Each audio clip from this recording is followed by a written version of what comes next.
Welcome to the Under the Cowl Kerby Tribute Special. I'm David Gloyd, I'm Anthony Latch. and this is the first time we've done an Under the Cowl in quite a while. And it's very unfortunate that this is why we're doing it.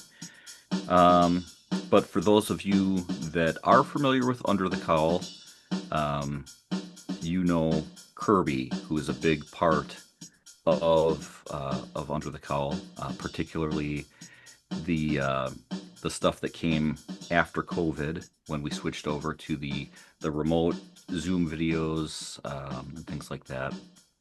Um, but unfortunately, we recently lost our close friend and Crimson Cowl family member Kerby. So this is just us getting together and paying tribute to our friend. Um, for those unfamiliar with Under the Cowl, just I'm not going to bog you down with a lot of history. Um, we have the Crimson Cowl Comic Club, which has been a long going podcast and YouTube show. Um, and we had a lot of great conversations that would happen like around the Crimson Cowl comic book store that we had. That this whole thing started from Crimson Cowl Comics and Collectibles. A lot of great conversations that happened in that store, and there was things that after we would finish recording the club podcast, then we would talk about all the other stuff that didn't really fit into that format, and we turned that into Under the Cowl. Um, so it was just kind of us freely talking about whatever kind of pop culture or comics, movies kind of stuff came up. The podcast we recorded on Saturdays and Wednesdays. Saturdays tended to be the after the podcast thing. The Wednesday ones was, Wednesday was always new comic book day. It was also pizza day, typically, and we would sit around on a Wednesday. We'd be eating pizza or sometimes some other food, and just recording as we're talking in between customers, and then sometimes customers that would come in and we get some of that conversation. Unfortunately, not always the best audio recording of a lot of those conversations, um, but uh, but it was fun. It was interesting. After COVID happened, we didn't have the store anymore, but we still had a lot of stuff to talk about. So we continued via Zoom and just kind of recording just whatever we decided. Uh, it was usually unplanned. Sometimes we'd have some sort of topic or whatever, but it was usually an unplanned and just us talking, either Anthony and myself, or very commonly Kerby was there joining us. And every once in a while we get one of the other club members like Katie or whoever would join us. But it was the base of Under the Cowl was really the two of us and Kerby. Yeah. So, Yeah, and a lot of um, the show, yeah, very organic, very unplanned. You said before this recording that this tribute episode is going to be the most planned episode of Under the Cowl. But what's interesting to me is that normally hosting podcasts, even the ones before Crimson Cowl, and I would always come in very planned and organized and have an agenda and kind of put on a persona and playing to the camera and doing all that stuff. What's interesting is that I would just have to show up or just be there for Under the Cowl and just to talk and catch me off guard and just whatever we're talking about in the moment. So there's a lot of material there that I don't have a lot of memory for just because I didn't have the prep of like because they were just the conversations we had at the stores. So while you talk about the Under the Cowl and how it worked, like it would be random, like, hey, let me tell a story about how I was nicknamed Meatball or something. And so right. it's stories that would just naturally happen that I wouldn't tell that story on the Crimson Cowl Comic Club unless I'm reading some comic about a meatball or something.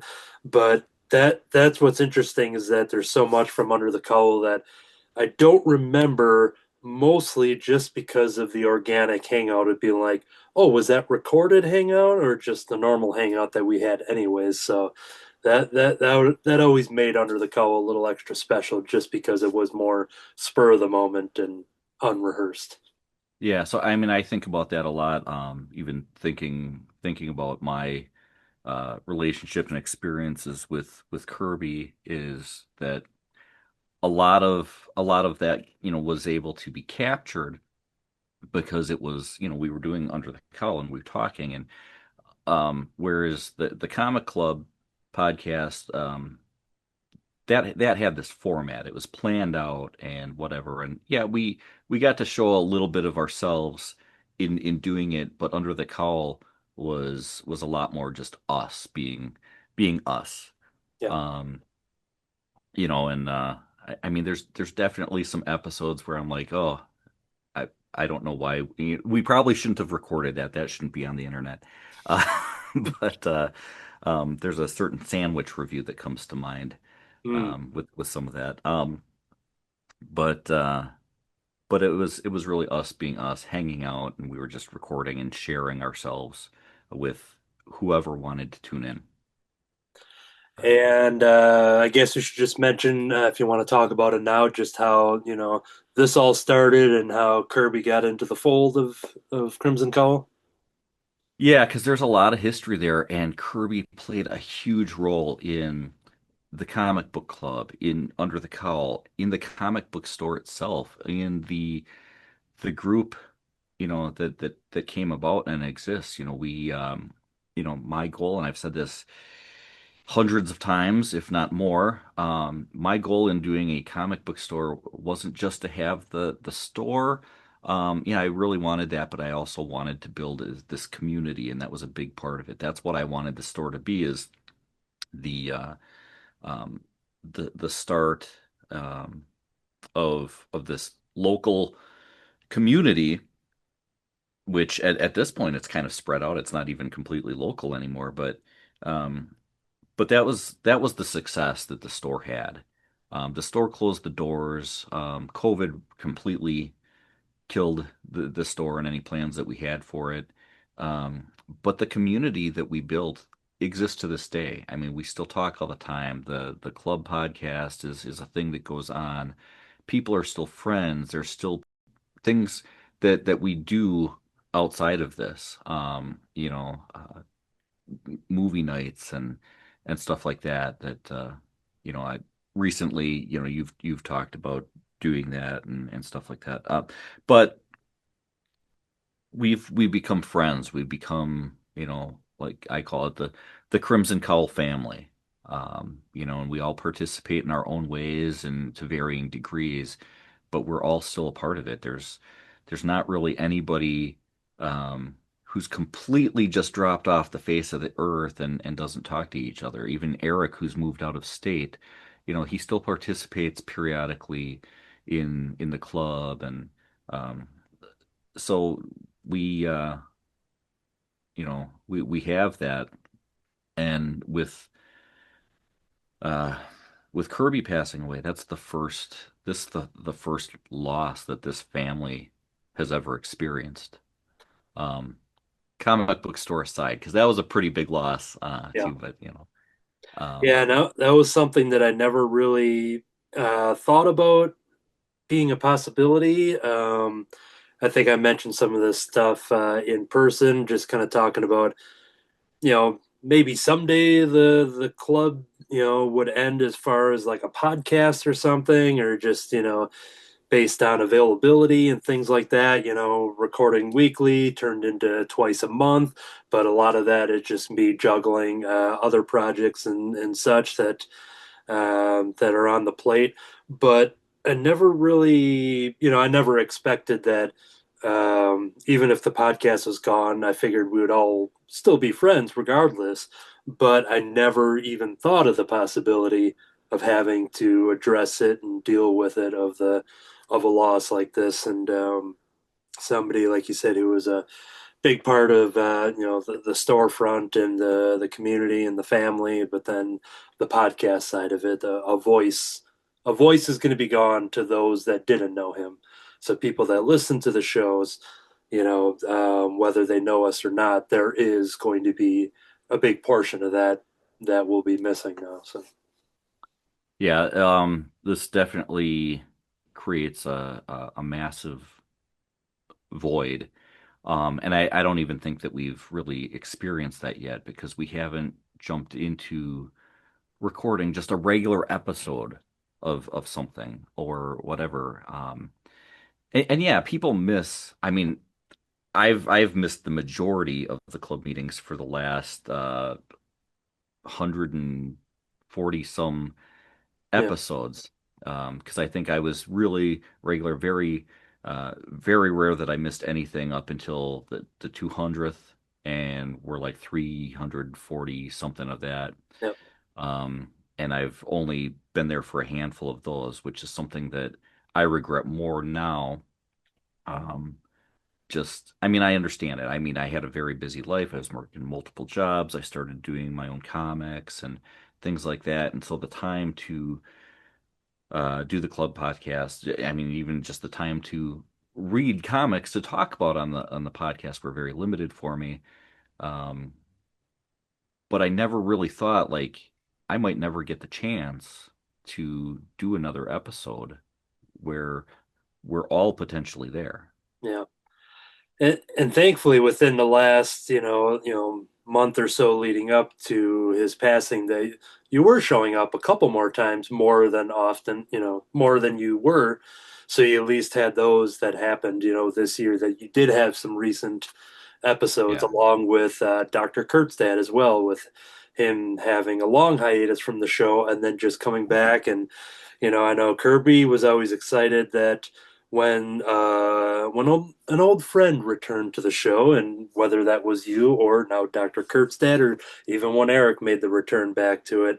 And there were times that I was privy to that information that I wasn't mentioning it because it's so fun being the host and seeing the name pop up and hit the button, be like, oh, and even the person coming in wouldn't hear this part, but it would be me and Kerby in our unrecorded hangouts for most of these episodes, for a half hour before we start the club, is a unrecorded hangout, just kind of whatever.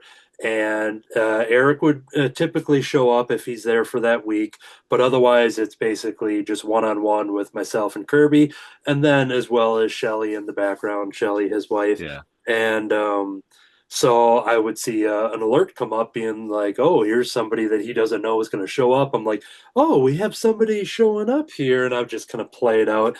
And he was excited to see, Dr. Kurtzstad return. And it was a surprise to me until you told me and everything too. And so even when you would show up too, it was exciting because, hey, there's more of us. It's not, mostly it's myself, Kerby, and Katie.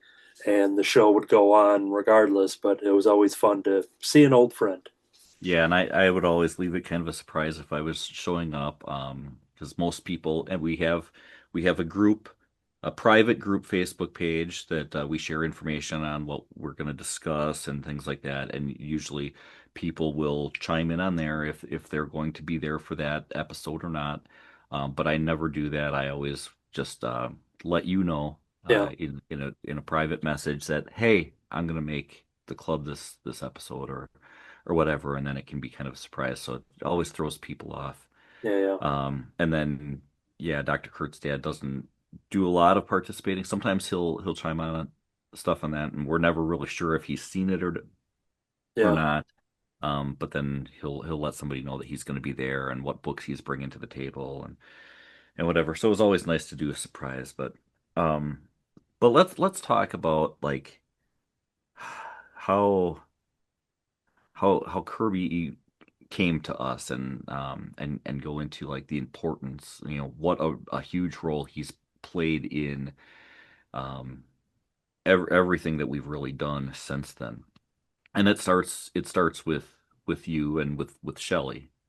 yeah. It was within a 6 month period, give or take. I'm trying to figure out where the timeline is, but within meeting you and Kurt and the Crimson Cowl Comics existing in the basement location, and then eventually Yes, right there in all of its glory. And then going into the storefront during the opening of both of those periods of the Crimson Cowl, we had become fast friends. Whether you guys liked it or not, I just, forced myself into being like, yep, I'm sitting on this couch and I'm showing up for the whole time, and you'll have to kick me out. And that's a whole story that we've covered in the past before. But during this time, a coworker of mine, Shelly, came up to me and said, "Hey, I heard you like comic books, and when you work in a place that has a lot of employees and everyone's kind of in their own specific area of the store, there's not a, I don't know everybody, and I don't interact with everybody. I just my jobs don't." Cross over. And so while I knew who Shelly was for working there, I don't think there was much conversation beyond, good morning and things like that, and just your casual, employees, coworkers situation. And so when she came up to me like that, this would definitely be what I can remember being like the first conversation that we've ever had together, was her asking if I like comics. And my immediate reaction to anybody is just like, what? Like, who put you up to this? Like, someone, like, what's going on? Is there a hidden camera somewhere? Like, like, why would somebody, a lot of the hobbies I'm into, I didn't have a lot of in-person friends that would, pre-Crimson Cowl, that were into that kind of stuff, and a lot of online friendships and whatever. So it's very odd to have somebody out in the wild to come up and just say that. And I'm just like, very cautiously, I'm like, yeah, I'm like, I like comic books, having no idea where it's going. And then it led to her inviting me to her and her husband Kerby's house to take a look at their collection, because they had acquired a collection from a former comic shop in the area that they were friends with the people. They have this inventory, and they asked if I was interested in taking a look, kind of getting a first dibs on if there's anything I was interested in, purchasing, whatever. And so, starting as a coworker, stranger, into now I am showing up at their house, and no idea.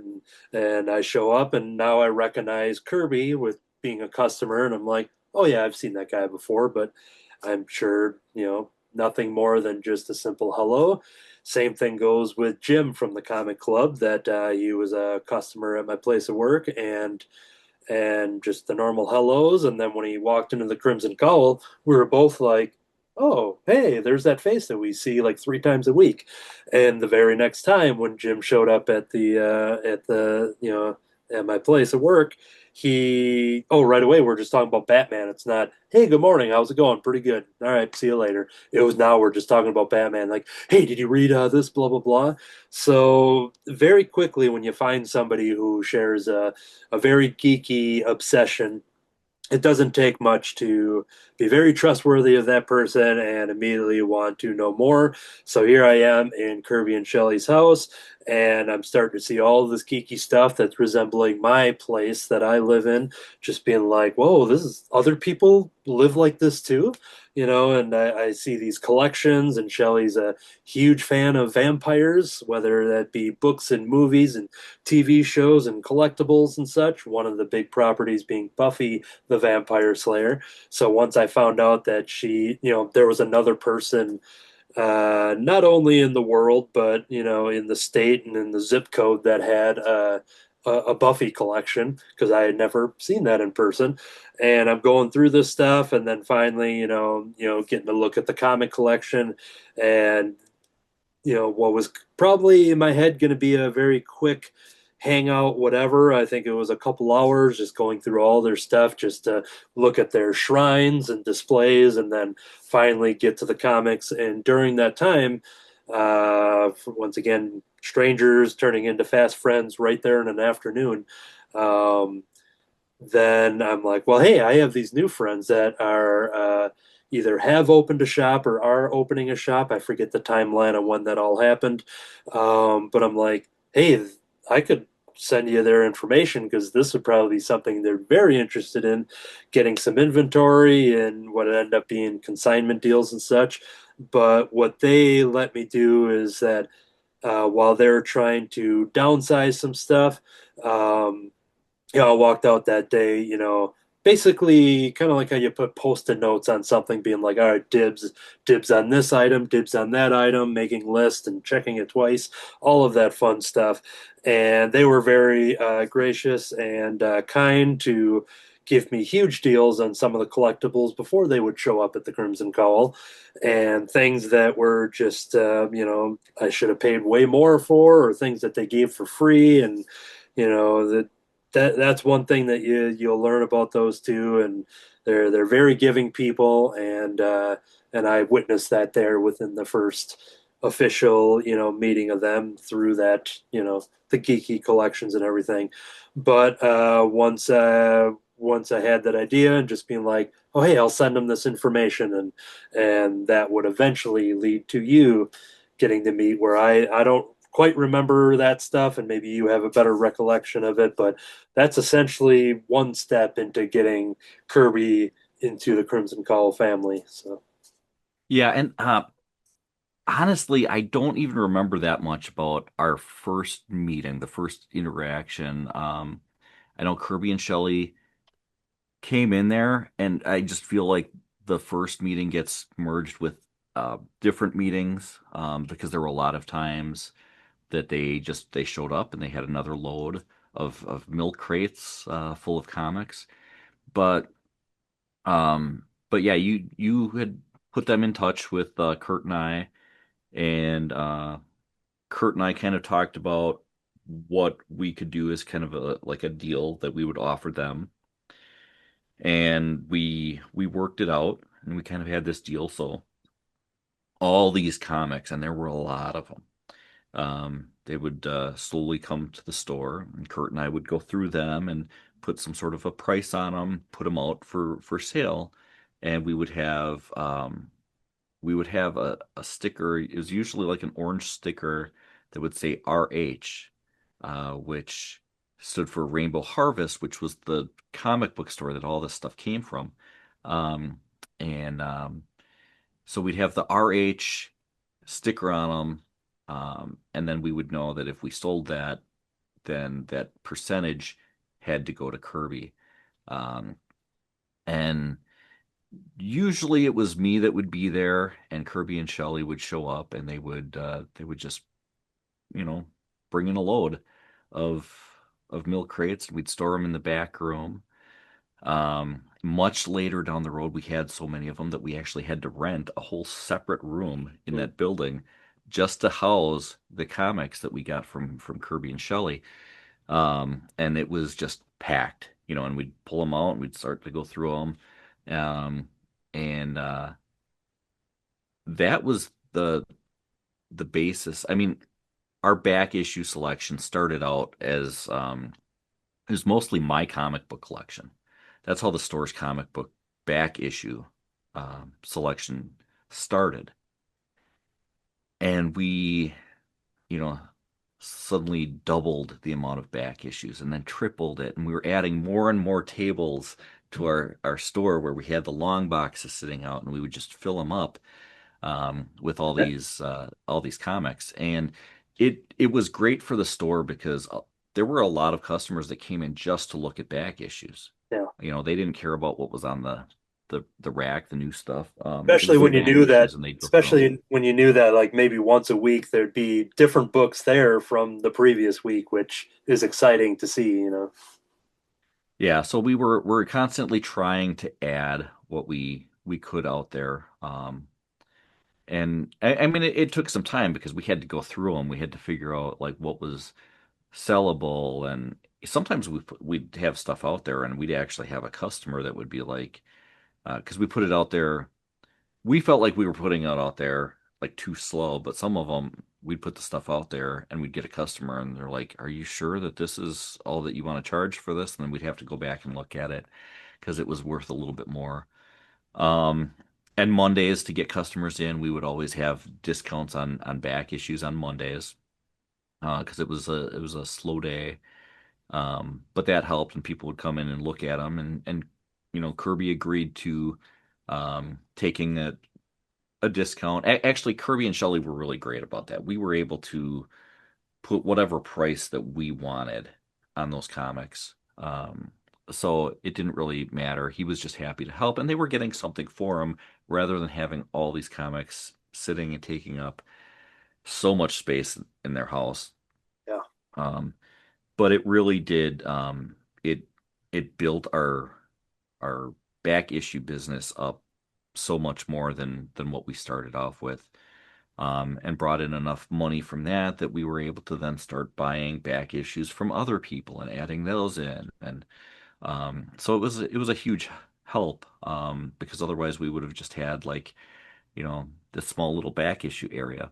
Yeah, it's Um, probably a dream scenario for any brand new storefront for a comic book shop where to fill out the store so that you're not, having to buy so much new stuff just to fill out the space and make it worthwhile. And then something like this falls into your lap. I would imagine every single comic shop owner would just dream of having that, especially for as easy as it was with kind of how quickly the friendship was with just trusting each other on what you were putting out there. So yeah, and it wasn't even just comics. There was action figures, there was trading cards, there was all this stuff that we were able to add in that we wouldn't have had at all before. So it was big for the store, for our business.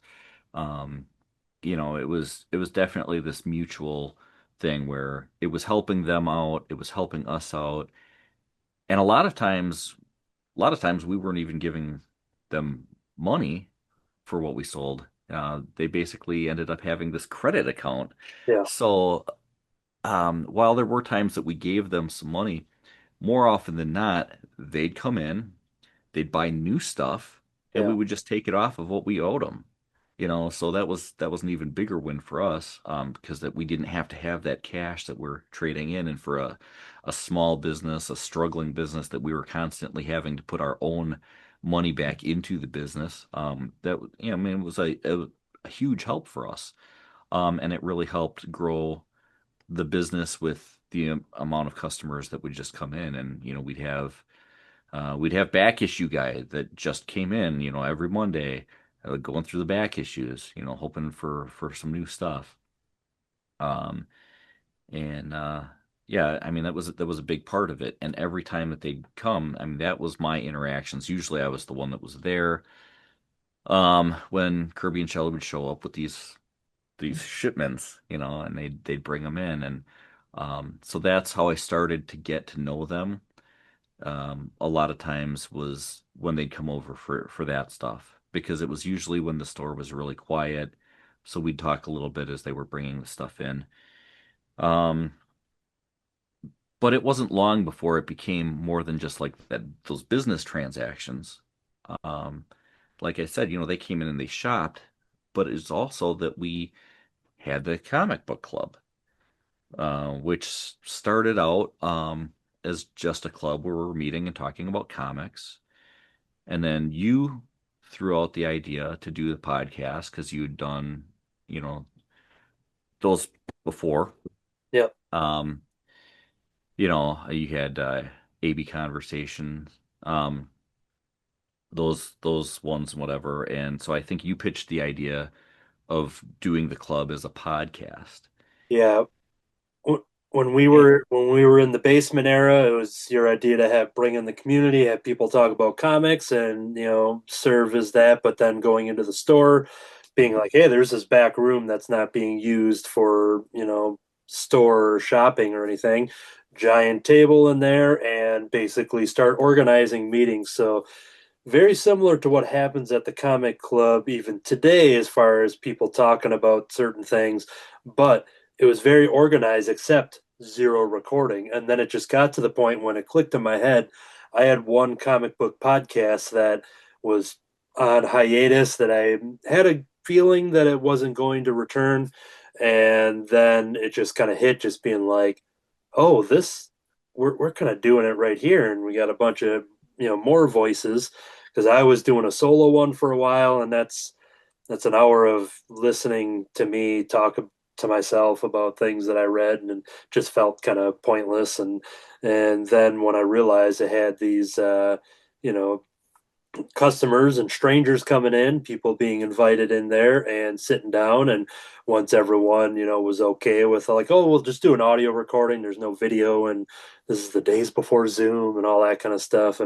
But I would never even think about, hey, let's set up a camera and put it on YouTube.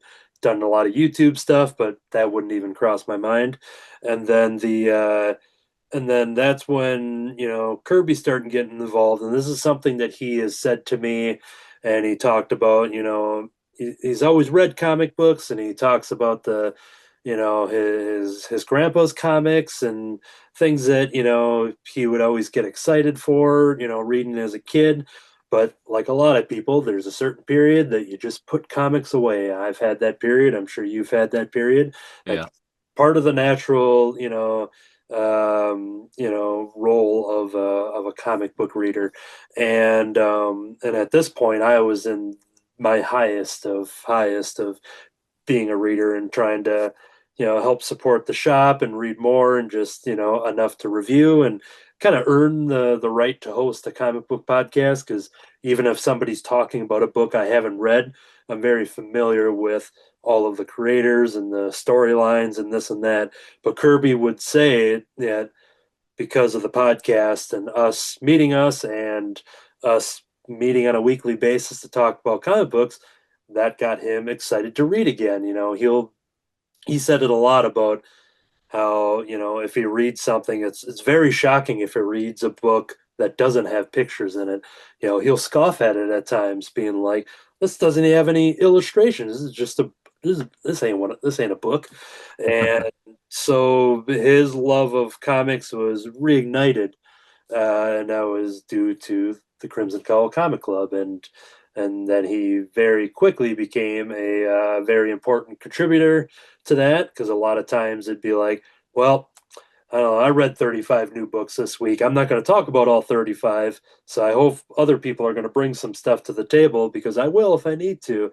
And on the current iteration of the club, that was a very important part, because if you don't have regular attendance from some people, sometimes last minute cancellations, as long as we had three people to record on Zoom, we'd do a show. Sometimes one or two of those people have a heavy stack of books to talk about. And was I was prepared for it to be the Anthony show, being like, well, I'll fill out the time limit and read a bunch of comics. But Kerby is one of those that would then start lapping me in the comic book reading over the last handful of years, to the point where, I'm hearing new things from his reviews, things that I don't know about, because usually it was vice versa, me talking about the Allreds and Madman and Squirrel Girl and Jeff the Land Shark and all these things, and showing off all these characters. And then he got into these characters, and then, like I said, he started to lap me and know more and read more. And he was such a big contributor to the list of comic book reviews we'd add to the show, to the point that he would have to do it on his own show, which we'll get to as well. But I don't know if there's some more stuff you want to talk about before we get to Under the Cowl of MS. Um, yeah, it's just he was even back in the beginning. He wasn't there every week. And at that time we were doing it every week or almost every week. There was rarely a week that was missed, and there definitely were times that it was the Anthony show.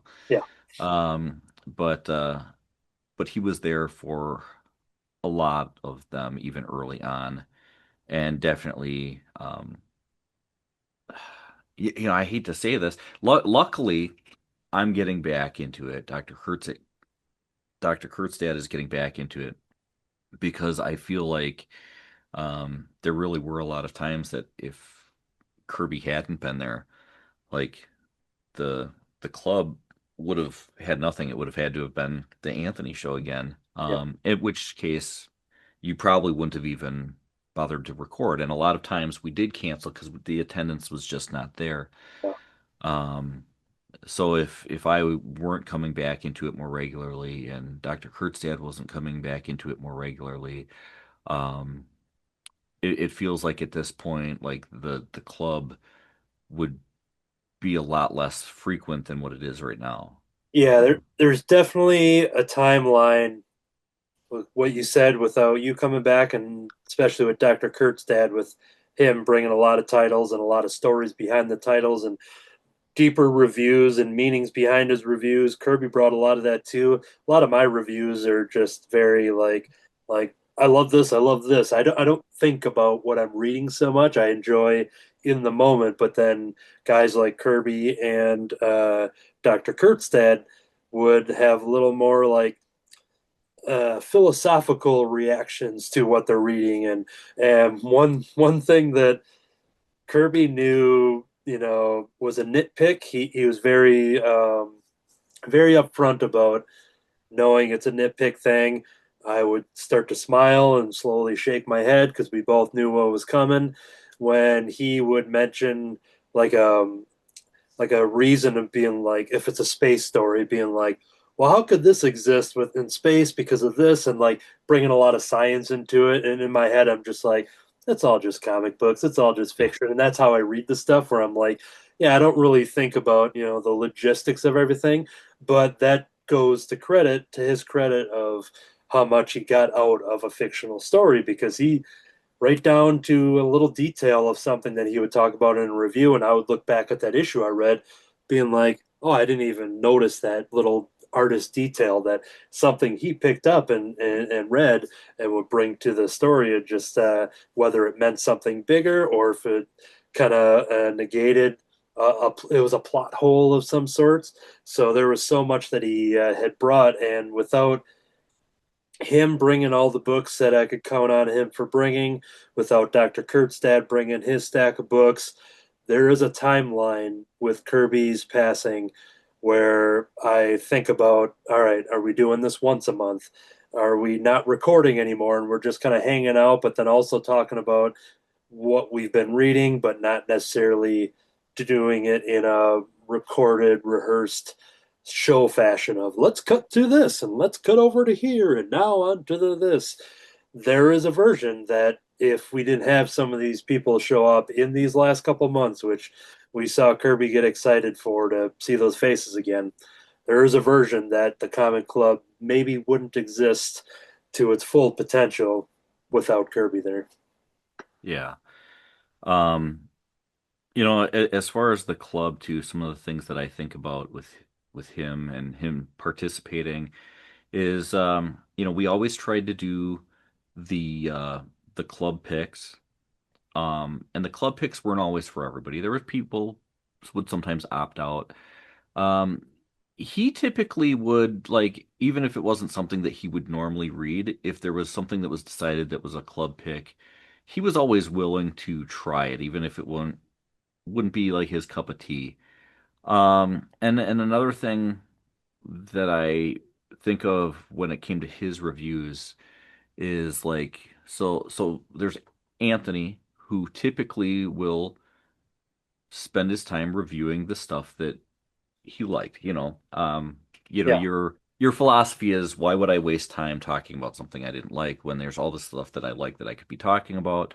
yeah, Um, there were plenty of times that Kirby brought a book in and he talked about it, and it was something that he ended up not liking. yeah, But he would talk about it in a way where it's like, okay, you got that he didn't like it. It ended up not being what he expected or whatever, but he still talked about it. And he wasn't necessarily bashing it. A lot of times if there was something that he didn't like, he would say what he didn't like about it, but you didn't feel like it was this like regular negative thing. If there was something I didn't like, I think I tended to be a little bit more negative about it. Um, but he would say, well, this isn't what I thought it was and whatever, and then move on. yeah. So it didn't feel like negative reviews they didn't feel negative. It was still So worth his time. Whereas me, if I read it being like, yeah, I'm going to allot that time to something else I want to talk about, he still made it worth his time to explain why. So Yeah. Um, and he was always willing to be wrong about something too. I can think of times where he was talking about something because he didn't quite understand an aspect of the comic that he read or whatever, and then we would talk about it. And there's a great thing about having a group that's having a discussion is that you get other people's opinions, and sometimes he would realize that he took something the wrong way in a comic or um, missed something and then talking about he'd get it and then it would change his mind and he was willing to allow his mind to be changed, which can be a rare thing, for people to say, "Oh, I was wrong or I missed that or whatever." Um, he would do it. He would kind of adjust and continue on. There's definitely times that I remember that. So I give him a lot of credit for being able to do that where he was willing to rethink something, if he didn't get it quite right or missed something that made him maybe not like a book as much as he could have. And then he's able to think about somebody else's perspective or whatever and think, well, okay, maybe I thought about that the wrong way, or maybe I got that wrong. Um, and then, to be able to adjust his view on it accordingly. That's something that I would notice from him that I thought was great when you're um, with a group and you're getting different opinions, and it's not like somebody who's like peer pressured into liking something or whatever. It's just that he was able to think like, oh, I didn't see it that way, yeah, and to be able to just really to readjust his own perspective on it, I think was something that was um, I not unique, but more unique than it probably should be. yeah. So, And after doing, Crimson Cowl Comic Club, him joining that and getting into more books, um, within my personal friendship with Kerby and quickly finding out when he found out that I did a couple podcasts. This was pre the Comic Club podcast, but the AB conversation and other things that I did. So he became a frequent listener of the AB conversation and a contributor. And this, what I'm about to tell, is going to be a great setup for you to tell a story that you're going to tell. So everyone that listening to our podcast, myself and my friend Brent, um, we basically just gave them nicknames. It's not real inventive nicknames, but it's listener Kerby, it's listener Carolyn, listener Erica. It's names like that where they were just referred to as that because if I would read a comment, I would just kind of address them as so, being like, "Oh, listener Kerby says," and that's just what we did. We treated like we didn't know them, but we wouldn't, we had a very small handful of listeners and they were my very close friends. So I tried to make it sound like to a stranger that these are like, oh, we're hearing from listener Kerby. They don't know that, I see listener Kerby a couple times a week and things like that. So he would start to contribute to the AB conversation, not only just with reactions and everything, but he would become, you know, you know, into the fold of that small, important group that kind of got me excited to record a new episode because while I didn't know if anybody was listening, it was exciting to get the feedback from the people that were. And you don't always get that with things that you do, whether it be podcast or comic books or short films or music or this and that. It's it's a very critical part of the creator and consumer relationship. And he would become a contributor to our food segment of the AB conversation, which quickly became our favorite segment of the show. It was our silliest segment. It was at the end of every episode. So after recording for 90 minutes, we're kind of hungry and starving. And then myself and Brent would try new foods. And then we would start getting some donations from Kerby and Shelley as they would drop off stuff, being like, hey, you can review this potato chip on the podcast. Hey, you can review this weird thing that I found and got somewhere that I never even heard of. And it was entertaining to him to hear it's only audio to hear myself and Brent, relative new stranger friends to him.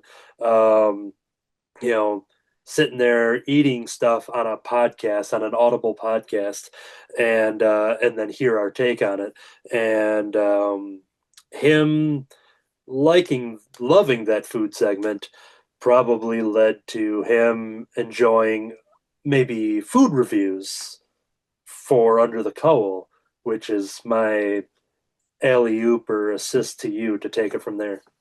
Okay. Yeah, well, regularly, not so much the Saturday recordings, but the Wednesday recordings.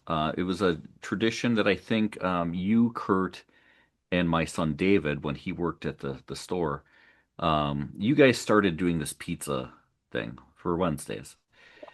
And once I started being more available Wednesdays, and I kind of took over from David on the Wednesday nights, I got into the rotation of the pizzas. And a lot of times it was Little Caesars because, it's cheap. We all liked it, whatever. Little Caesars There's pizza. there's two Uh, things about Little Caesars. It's both hot and it's ready. yeah, so, that worked. Um, but so we would do that. So when we started doing the Under the Cowl episodes where we would record on a Wednesday, usually there was some pizza involved. Starting out, it was a lot of times it was Little Caesars. Now, um, I couldn't tell you if this ever really played a part in it, but Kirby, not a big fan of Little Caesars. There were a lot of different pizzas that he liked and different flavor combinations and stuff like that. Um, but uh, but he would start making some suggestions on, oh, you guys should try this pizza or do this, and mostly for convenience, we kept with the Little Caesars, but occasionally we do Pizza Hut or we do something else that was a little different, and eventually we started just throwing other things into the mix, like um, Taco Bell or That trying barbecue, that something at barbecue place. Billy Sims. Yeah. When they opened up in town, we tried them, leading to somewhat of an infamous sandwich review. But Oh yeah. yeah, like I really can't remember for sure how much Kirby might have played a part in any of that, but I know he did sometimes give us some crap about the Little Caesars. So when we switched over, COVID happened. We switched over our format for Under the Cowl to the Zoom meetings, and I'd be in my basement, and Kirby'd be at home, and Anthony'd be in some undisclosed location. Mhm. Imagine if you Um, just took this barrier. I could be in the middle of the rainforest on one day. I could be in a secret science lab. It can be anywhere. right. Um, but um, but he'd start making more suggestions, and even if we didn't have food that night, he would start saying like, "Oh, we should talk about this or talk about that."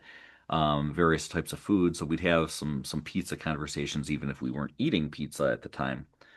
Um, but yeah, he liked that and kind of wanted us to do more food reviews during the Under the Cowl. Because I mean, it's great, talking to your friends and also eating, at the same time. So why not do it together and recording it as a podcast or a YouTube show?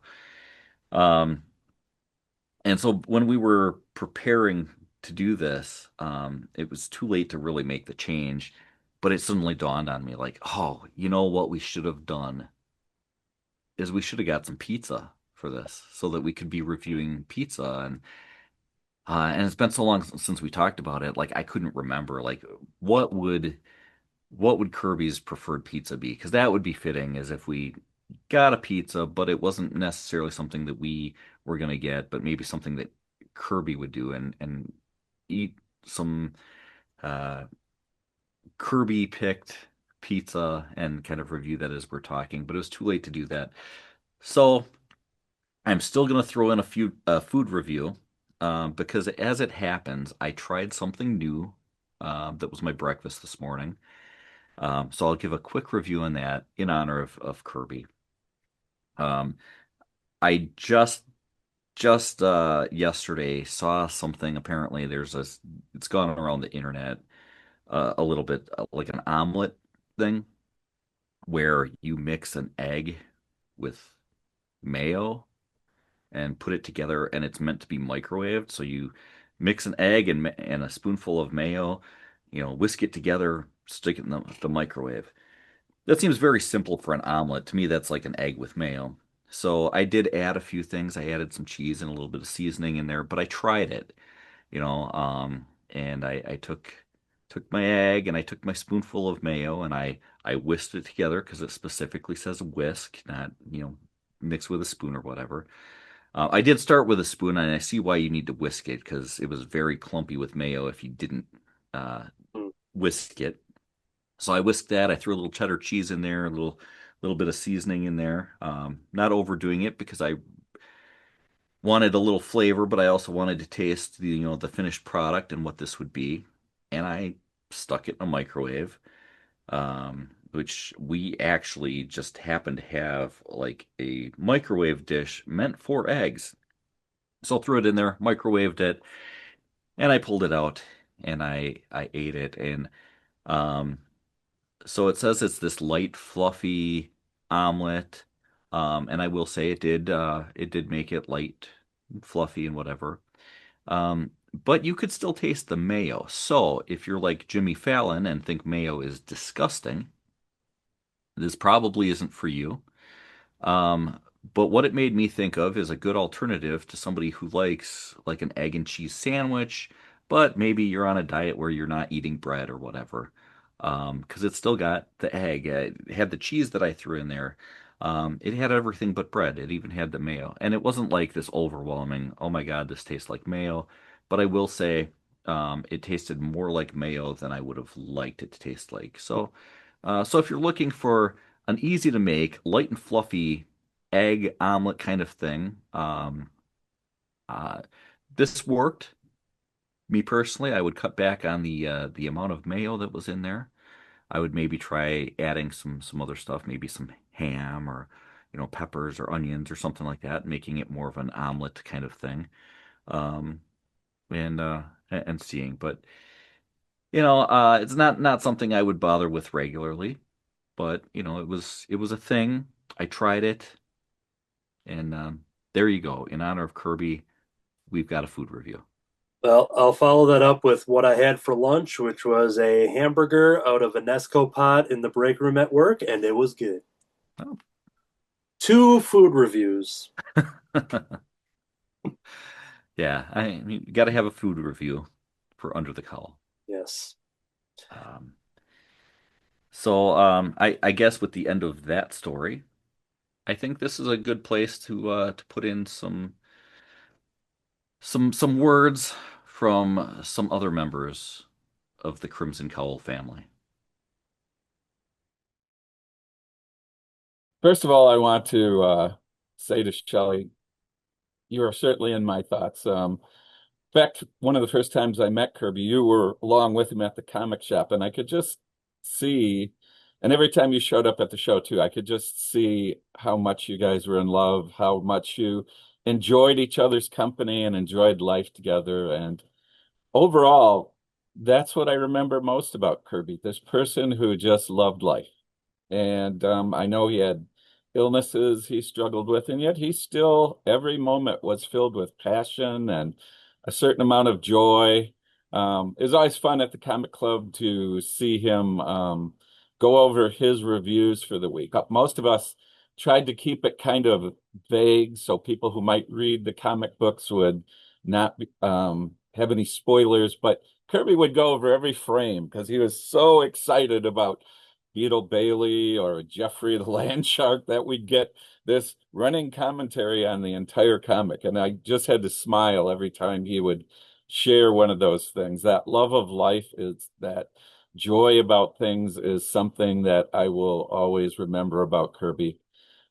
We shared a love of monster sort of comics too, Werewolf by Night, old Dracula comics. I think we read Black Barn, both of us, all kinds of those kind of creepy sort of comics.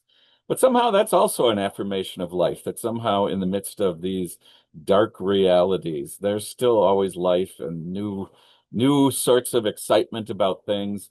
Um, and Deadpool, we both like Deadpool. Wearing my Deadpool shirt today.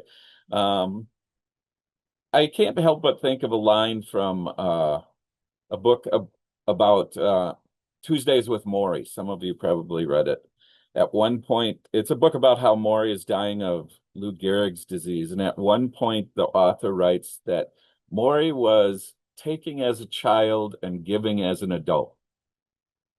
That Maury was open to be vulnerable and excited, to the help others would give, to the wonder of life as a child is, but was also someone who understood the needs of others, cared for them, gave of himself freely to them. And I think that that's a good description too of Kerby, that he um, received life like a child as a gift that comes to us, but also gave fully of himself as an adult, as recognizing the needs and the the just deep care that he had for other people. So he'll be somebody I carry with me always.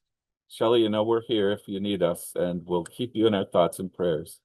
Thank you for sharing your husband with us so that we could experience a deeper sense of what life is all about.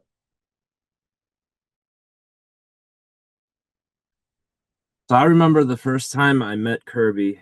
My wife and I had just moved into town, and I was thinking about getting into comics. And it just so happened that there was this comic book store in town we moved into, and I started getting comics there. And based on the invite from the owners, they invited me to the comic book club, and that's when I met Kerby for the first time.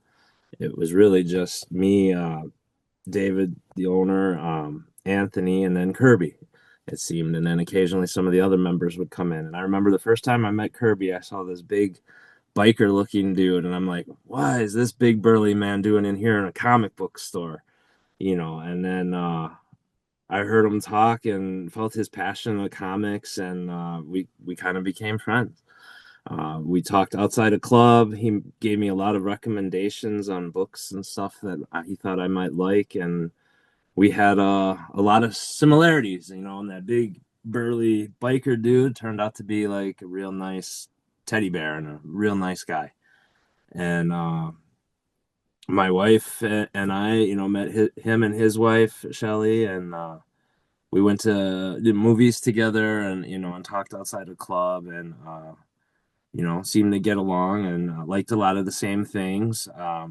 I at the time was a real big guy and walked with a cane. He was a big guy and walked with a cane and understood what I was going through. And I think we kind of bonded on that a little bit and had a lot of fun and have some good memories. And I know we had talked. I was proud of him for starting his Under the Cowl MS podcast, and we were thinking of doing our own podcast together on horror movies. We both had a love for obscure titles and both grew up on trauma movies and stuff. And so we were talking about doing a lot of horror movie reviews and stuff. And unfortunately, that never transpired. But maybe with someone else in the future, we'll do it in his memory. But yeah, it was very shocking to hear the news of his passing. And it was seems only the good die young, and he was definitely one of the good. I know a lot of people are better people for having known him, and it was hard to say goodbye. And I know it's going to be real tough for Shelley, but I think she should take solace in knowing that he did have an effect on a lot of people and touched a lot of people in his short life, and he definitely will be missed. I know my wife and I will miss him, and I guess all I can really say is rest in peace, Kerby and Shelley. Wherever your journey takes you, Amy and I are always just a phone call away. Friends forever. So take care.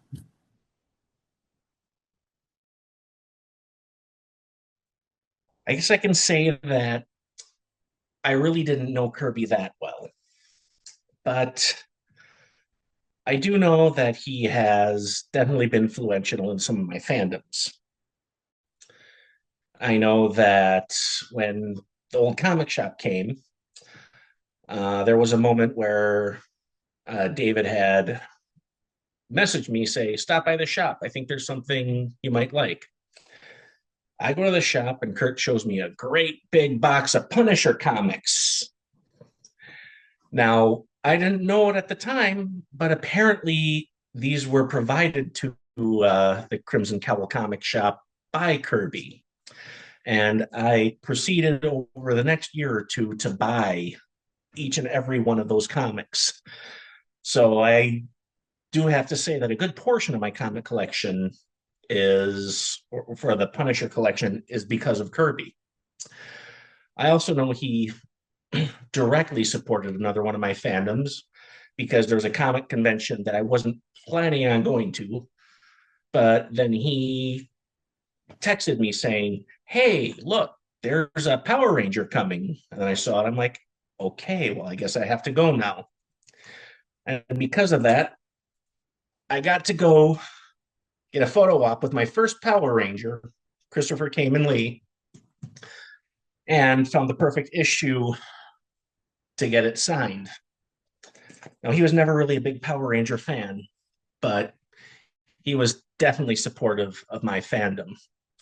And I suppose in all the past experiences I found is that Kerby was the kind of guy who always tried to look for the positives and things that maybe he didn't enjoy himself. He never really bashed any other fandoms, not like how the Star Trek and Star Wars people are always at war. He was able to accept everybody liking their own thing and understand, why they would like it. I also have to say that in all my interactions with Kerby, I really can't remember him without a smile. So he's never really the kind of person, I've never heard him say a discouraging word or mean word. I've just always known him to be a good guy.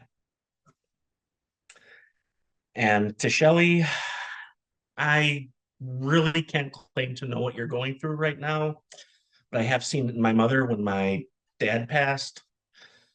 I know it's hard and I know it's a cliche, but it will get better. And there are people here for you. So, Okay, well, Kerby often on his Under the Cowl of MS podcasts and YouTube videos would have coffee and some comics reviews and unboxing. So I wanted to start by having some coffee with you, Kerby. And uh,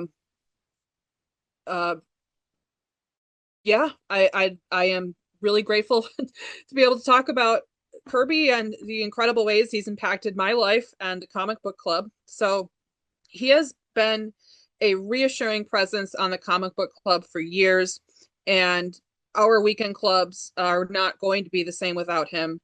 Kerby's reviews often made me laugh, and his stories, both good and the more challenging ones about being a dementia caregiver, always made me feel like I was less alone in my family's health struggles. He was an incredible friend, son, and husband, and I'm going to miss him a lot. Something that I will remember about Kerby is that he always encouraged and supported artists and local geeky businesses. He'd often show off cool art prints that he'd bought along with Halloween decorations and Funko Pops. If there was something in the previews catalog that he thought another club member would like, he'd point it out enthusiastically. Kerby and Shelley both love Halloween, and he frequently reviewed cool vampire comics, noting that he'd gotten them specifically for Shelley. When we had guests on the club, Kerby always came prepared with thoughtful questions about their comic books and was always earnest and sincere in his support of their work. Kerby had delightfully eclectic tastes in comic books, from horror to kids' comics to wrestling and rock and roll biographies. In fact, one time he brought a comic that coincided with the Woodstock 99 festival to the club. And I thought that was so cool. I went out and got it on eBay the next day and brought it the following week to the club. Kerby, when I knew him, he was always working on a new creative hobby like art, podcasts, and YouTube. And I really admired him for his willingness to learn these different skills and then have fun while sharing them with his friends. And, you know, finally, Kerby was a passionate collector of many things. And I know that some of his books have made it into my collection, and I hope they can have a home there for a long time. So one time when we were talking about collection storage and limitations to that and the constant in and out of new things to our collections, Kerby said the funniest thing. And he said, "Yeah, you need physical comics. That way you'll have something to read during the apocalypse when there's no power." And I think about that all the time when I'm debating, should I buy a physical copy of this? Do I really need this? Do I have space for it? And then I'm like, well, what if the apocalypse happens? I need to have something to read. So now every time I buy a paper comic, I can think of Kerby, ensuring that I have something to read and keep me entertained during the apocalypse. And shortly after Kerby passed away, I went to Ollie's in West Bend, one of his favorite stores. Ollie's is an overstock store, so they have a lot of various things, but they have a really cool comics section. And I walked in and the comics section was just full, the fullest that I'd ever seen it. And there was a big stack of hardcover books of one of Kerby's favorite characters, named Howard the Duck. And I thought, wow, what a moment of synchronicity. Like, what are the chances that what is not necessarily a very well-known character, although he has a very passionate fan base, but he doesn't have any movies or anything, there would be a big stack of the hardcover omnibuses of Howard the Duck, something that Kerby just really, really enjoyed and was always highlighting and bringing up. And I thought that was really incredible and definitely Kerby inspired. So not really an easy way to end this, but I am so grateful that I got to meet Kerby and through him Shelly and their cat Lemmy. And Kerby, thank you for being an incredible friend. I'm so privileged that I was able to know you and share all of those hours on the comic book club with you. You will not be forgotten. And here's one more cup of coffee with you, and I'll see you later, bud. So, we were doing the Crimson Cowl Comic Club podcast, and we were doing Under the Cowl, and shortly after starting, I mean, it was almost at the same time, but shortly after starting to do Under the Cowl, Kerby kind of came to me, and I don't know if he'd talked to you about this idea beforehand, and he asked if I would be okay with kind of doing something with the name, with the Under the Cowl name, um, because he had the idea to do his own show. I'm not sure exactly how that came about, but he'd asked if he could use Under the Cowl so that he could call his Under the Cowl of MS. I don't know. Do you know anything more about how he decided to do that, or how that kind of So I came remember being about? present because I remember both of us kind of wondering what he was asking because it was funny in a way of like is he taking the show from you? Like what's going on? Like because of the name, but then once he started explaining it, because it was, it felt like a spin-off idea, especially with the title in there. So I remember being present when that happening because I think we were all just being like, wait, what's going on here?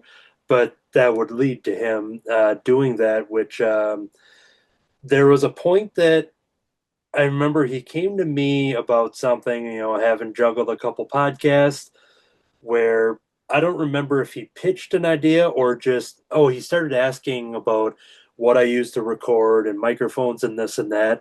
I'm like, I just open up a laptop and hit record. I've done hundreds upon hundreds of episodes. I've never had any official equipment. I wouldn't even know how to begin researching that and hooking that up and making it work and sound good. I just don't know anything about the technical side of that kind of stuff. But I remember just telling him, like, oh, I'm like, I haven't had any complaints. I've had people say, hey, your audio sounds really good on your podcast. What do you use? And I'm like, nothing. I'm like, so So I remember him coming to me asking about that kind of stuff. And then I remember saying to him, being like, well, if you need any help, getting that going, this and that, I can, help you out and get the websites and whatever needs to be done. And somewhere during the mix of all that became Under the Cowl of MS. Um, that is a show that started as an audio podcast, kind of like mini episodes that dealing with his life, living with MS, and talking about that. And then woven into that was talking about being a caretaker for his mother with dementia.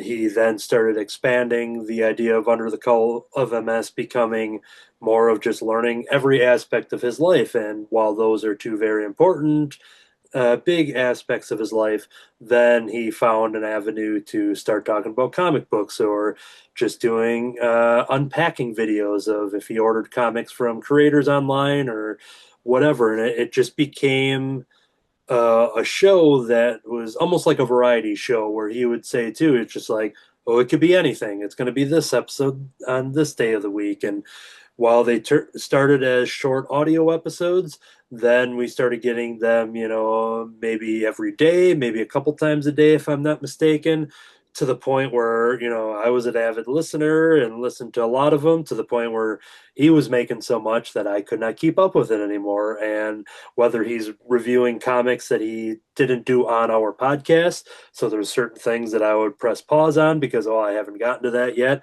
That's circles back to him lapping me on the comic book reading.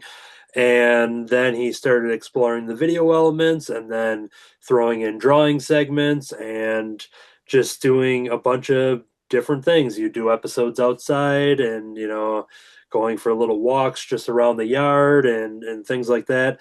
And Under the Cowl of MS started as such a small idea and project, became his life. It became something that he used to market himself, to put it out there, to do comic book reviews, kind of get hooked up with people to get exclusive reviews, doing digital comic reviews, doing short reviews through Instagram, doing these unpackings that our creator friends like Art Baltazar and Eric Wolfgang being two that pop in my mind. That they just love watching his videos when he would post, oh, new package from Art Baltazar. And when you had mentioned something about a very important thing that is part of Kirby's personality, when you mentioned that he loved to give you crap on this or give you crap on that, Shelley said it herself, is that was one of his favorite things to do is give people crap. And, in a very playful way and very, ribbing way and things like that. And anytime he found that opportunity to give somebody crap, he was going to, jump on that opportunity. So he would do that in some of those unboxings and stuff too, because he would find out that people put all this extra packing material that he just assumed that somebody's just giving him his garbage that now he has to throw away, And so he would just have a good time laughing at that. When Kirby passed, there was a couple of people I reached out to, just knowing, Art Baltazar being one of them, prior to making my own post addressing his passing. Knowing how much Art, enjoyed those videos, and Art knew how much that Kirby enjoyed making them and getting his stuff, that a lot of that came through Under the Cowl of MS. And there was so much, it's the word that's thrown around a lot, whether people like it or not, but content. We're all making content here when we do these podcasts and things like that. But his was more than content. His came with life stories and life troubles and the hardships that came with his condition. And he gave more purpose to just another show on the internet talking about comic book reviews, just another show on the internet, doing unboxing and just trying to get clicks and things like that. One of kind of talking about memories and personal stories that kind of ties into some of the unpacking videos is that one of the things I would see him a couple times a week, sometimes when he would come into my place of work and we would kind of exchange gifts or things that I bought for him or things he bought for me. And one of the things is that prior to me going to a big Wizard World or Fan Expo or a C2E2 comic convention in the Chicago area. He had always wanted to go to one of those, but those conventions, whether too far the distance, but the walking distance and how large these conventions are just is not plausible. And so, in a way, for him to still somehow get the experience of meeting a lot of the Chicago area creators that wouldn't necessarily come to the Milwaukee area Mighty Cons and Milwaukee Comic Cons, he would give me a boatload of cash, or if Shelly's watching this, very little cash. He would give me cash and just say, and it started as a surprise one time. He just showed up at work, gave me just several bills, and I'm like, what the heck is, I'm like, did I forget to bring something for him? And he'd be like, oh, you're going to C2E2 this weekend. If you have time, if it's no big deal, feel free to, if you can find some stuff that I would like, what I like. And I'm like, I felt a lot of pressure right there on the spot because I don't think he told me ahead of time prior to giving me the money. And now I am going to this convention, with an extra wad of cash, knowing that I had to spend it for somebody else and hope that they liked it. But Kerby was right because he said, well, you know what I'd like. And once I got there, it was very quick to see something being like, oh, this is a Kerby piece. Kerby and Shelley's going to love this. Oh, this is weird and new. And he doesn't know who this creator is, but this is something that's right up his alley, something he would have bought if he saw it himself.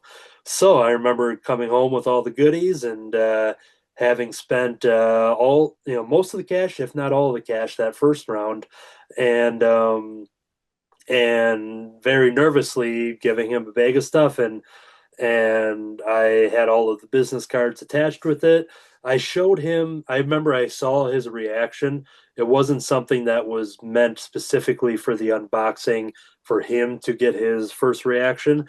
So I saw his reaction and I was getting nervous, being like, all right, I hope he likes this stuff because I bought a lot of the same stuff and I would feel guilty and I'll have to buy it back from him or something.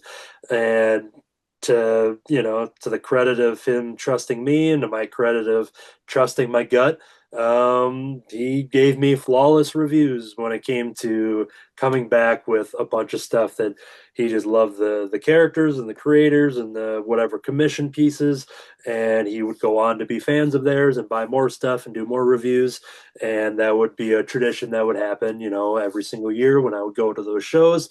He would show up and give me that, and every time he did it after that, it wasn't me being nervous at all. It was me being excited because now I got to, it was like winning a Toys R Us gift spree that I got to run around Toys R Us and buy all this stuff. But it was a very interesting situation where I didn't get to keep any of that stuff, but I was excited to do it because I knew that I was getting it for him and he was most likely going to like what I had gotten him. And that's, that was a very important part of the last handful of years of comic conventions. And it feels weird that I won't be able to do that, but I know that when I go to C2E2, I have a feeling that I'm going to be having that mentality and getting some Kirby inspired artwork and get some things for myself, get some things for Shelly. If you're listening, Shelly, you didn't hear that. And but yeah, so that's a very big part of the friendship that him and I had of kind of knowing each other and knowing exactly what we liked. And I think I took him down for the season because I did a recording with them in the background. But very recently, one of those surprise gifts that he showed up and once again gave me a bag of stuff. I had no idea. I'm asking, oh, how much do I didn't even know I was buying this thing. But I'm like, oh, how much? And he's like, oh, it was a gift. You don't have to pay me. But he returned to my life some of the Muppet Baby holiday Christmas plushes that were once a McDonald's thing that were in my head. I think they were $5, and if they're back in the '90s or late '80s, they were probably $2.99 for that stuffed animal. They'd be $35 now if McDonald's sold that, and maybe even $50 if they put a fancy case around it. But these little miniature things, Muppet Baby characters, dressed all festive, Santa hats and whatever, coats and things that I used to have that didn't survive my collection as things get, sold off and whatever, downsizing. They're two very important pieces that showed up back in my life, and that was due to him having them. I don't know if they were just in his collection or if he saw them at, him and Shelly love going to rummage sales and things like that, and they love, sifting through collections and buying stuff. And he saw those Muppet Babies, and he was thought of me, and now I have them. So I mean, that's definitely a benefit of spending so much time talking to somebody and doing the club podcast together, where you're realizing what all he's reviewing, each episode, and what his likes and dislikes are there. Um, Watching him do Under the Cowl of MS, and you get to see all these things that he likes or doesn't like, how he reacts to stuff. On top of that, just being friends with him. But it gives you a better understanding of what a person likes or doesn't like. So while you might have had some anxiety early on when when he first gave you that money and said, "Hey, go buy me some stuff," um, it definitely would be helpful to have that experience. So much experience with knowing what kind of things somebody else buys and what they normally get and everything. It's a good insight, when you get stuck in a position where you're doing that. And since he can't, I will say, if anybody's watching this and they would like to give Anthony some money to spend at a convention, just in honor of Kerby, um, you know, Anthony would be happy to take that money, do some shopping at a convention, and he will just have at his place a little Kerby um, yeah, convention little yeah, area. it's a Kirby convention hall. Yeah, I'll just throw that out. If anybody wants to, yeah, give him some money to spend at a convention. and kind of knowing taste and everything too. He would bring books to the club that I would just call Kirby books. Oh, that's definitely a Kirby comic. Things that I would read the titles that he sends me before we meet up on Zoom to talk about them, and I'm just like, I've never even heard. What the heck is this? And then being like, where do you find this stuff? Like, there are so many comics out there. We all know that, but there is just certain things that are just that existed in the weird realm of comic book publishing, and he would find them and read them and review them, and knowing that that's what kind of fueled a lot of the purchases. It just being like, oh, this is a Kirby book, like just because it's one of the weirdest things I never could have imagined, and yeah, so Yeah. And I don't know how far back this goes, if he did it a lot before doing Under the Call of MS or not, but definitely in his, years of doing that, um, he ended up supporting a lot of creators out there, Kickstarters and whatever, even at conventions, going around and buying pieces of art or something from somebody that he might not have heard of or whatever. Just the support, and I think that the community as a whole is really losing out a lot um, with the loss of Kirby, because he really was a big supporter of so many different people and their works. And I'd actually like to open the floor to some of those people that he had the opportunity to support or influence through Under the Call of MS. right before you joined us, I want to include you in on this because you had a friendship and with our friend Kirby. So prior to you jumping on, Damn. we gave a toast and best wishes out to celebrate the life of Kirby. But Yeah, man. you were one of the artists that he was a big fan of, and you posted a nice message about all the sketch cards and stuff over the years. So if there's anything you wanted to say, feel free to chime in on that conversation as well. Dang.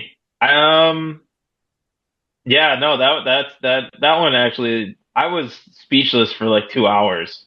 Like after I heard the news, I saw on Facebook after like what you posted, I was Yeah. like, damn, like, oh my God, like it was crazy. I'm like, this dude just posted a YouTube video like 4 days ago, Yeah.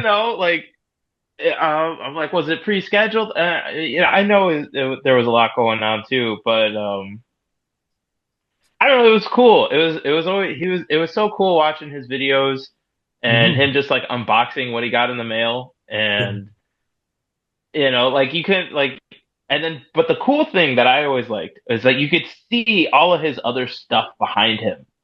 Yeah. And I was just, it made me want to be like, what else do you got? Like, like do a show and tell. So I mean, that's like the one Yeah. thing. I just hope his collection doesn't, just, you know, hit a dumpster or something, or like I hope, you know, him and his wife, they have like a plan for it. I know she has her own collection as well. Um, I just hope that, it ends up like at the end of the day, everything just kind of like is Yeah. safe and like in a good home and appreciated. Because like, when we look at all of our stuff, like, we have our offices, our workspaces or whatnot. We kind of turn them into like our little minds and museums, Yeah. and like that's the one thing I'm just like, it's kind of like I hope that spark, like that little museum of his, is preserved. So Just what, like all of our, We can put your mind at ease. yeah, what David and yeah, I are both rushing to say, yeah. So yeah, we're in contact with his wife, Shelly, our friend, and David and I will be kind of managing the comic book collection side of things. And I was talking with some other local friends of ours that Shelly had dropped off some stuff, knowing that they would want, something basically getting things to people that would fit their taste and kind of honor and kind of, yeah, kind of exactly what you're saying, where it's all going to the right hands and making sure to not only to people that he would like to have, but also to help benefit Shelley in the long run. What we have planned, but yes, so yeah. you can. It's all being handled. Yeah. Yep. Yep. That's good. That's good to hear. That's like the one thing that puts me at ease, because it's also one of those other things that always just, it drives me crazy, after a loved one has passed, and like just, yeah, all those years of just like the things you accumulate, it's just crazy to see like what happens to a lot of it. Exactly. And like I said, I know he loved your work, and I was glad that you're able to jump in here and contribute with that.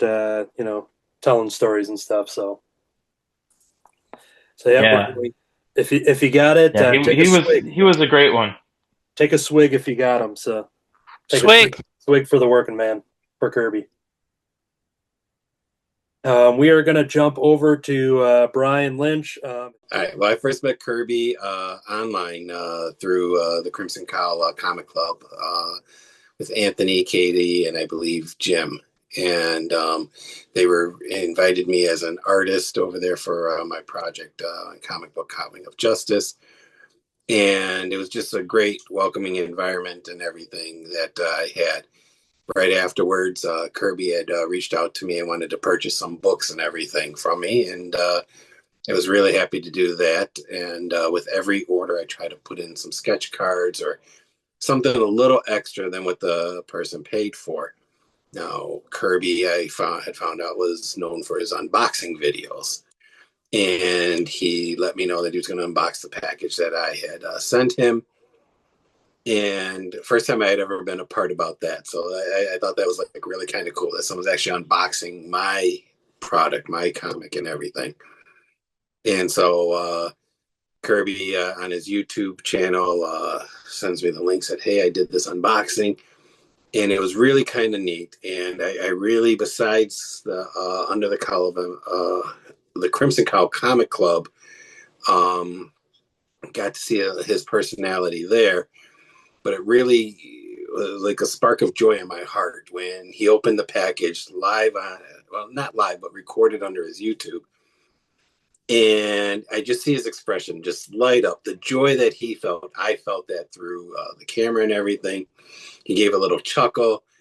And at first, I couldn't figure out what the first thing he saw was. He winds up putting it off to the side, going over the comic, talking about everything there. And then he reminds me of the sketch card I had sent him. And it was just my character, Hot Wing of Justice, unboxing a box like Kerby would do. And the way that brought joy to him, it really brought joy to me. And so that was my first like real interactions and first time someone had ever unboxed. And I loved his enthusiasm for whatever he was getting. And he made it interesting to watch his channels.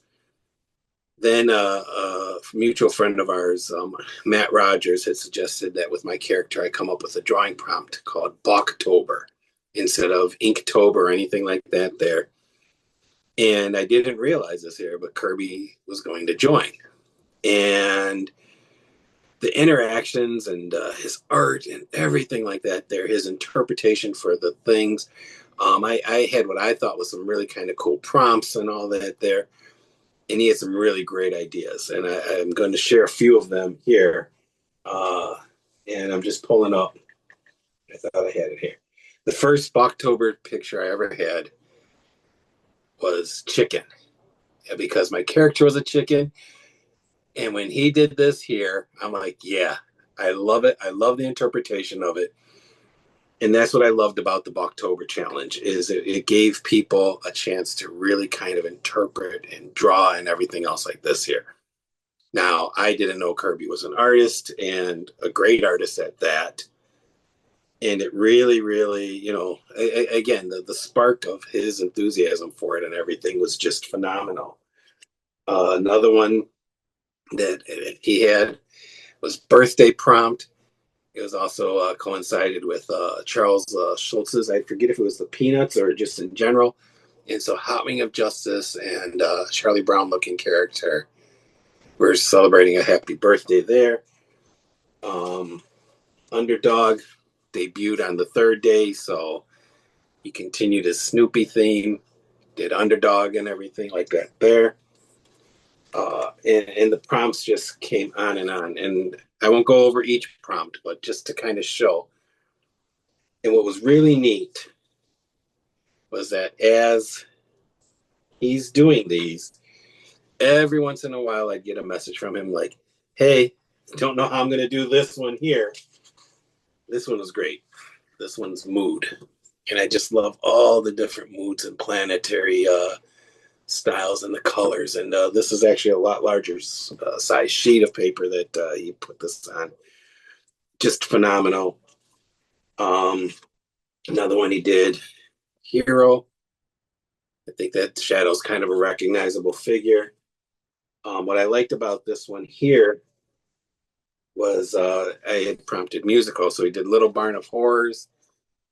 And in true Kerby fashion, just a shout out to a mutual friend, Anthony, with his race, Christopher. He got the Gucci Jana from the All Yeah Comics stories and everything. And then just in general, the whole Little Shop of Horrors kind of theme. One of my absolute favorites that he did, and I'm going to talk to his wife because I'd love to include this in one of my joking books, is the thing was comic. And he's got a little pumpkin sharing my Project Pumpkin book there. And again, just to this artwork, he gifted it to me. And I am thankful for every piece, every pencil line, every drawing that he had here. And again, you can check out, I don't want to do self-promotion. It was on my page. and he just knocked it out. This is probably another one of my favorites, Meet the Pumpkins. And then going to skip over a few just because there's a lot. There's 31 days of drawing and everything. A little chicken and waffles.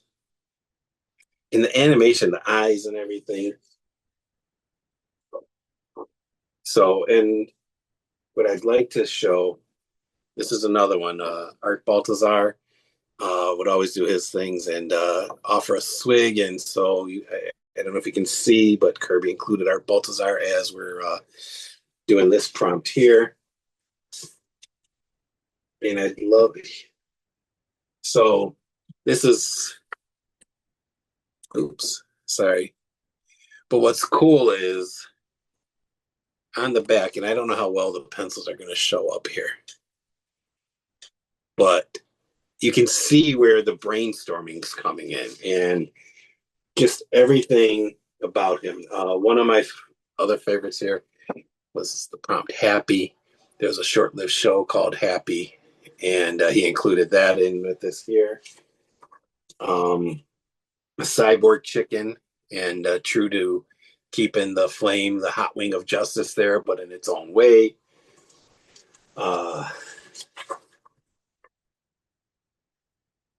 Great. And again, you can see where on this back part, he's thinking about the great pumpkin. And maybe thought that was too on the nose with it because that's kind of where the prompt was. I told him this one kind of shook me a little bit because here you've got a chicken hawk chasing a chicken. And then the next one, chicken hawk with a wishbone. I'm like, well, we'll see what happened. What's the story behind that? And that was the thing about all of these drawings. They really did have a tie-in to a bigger story,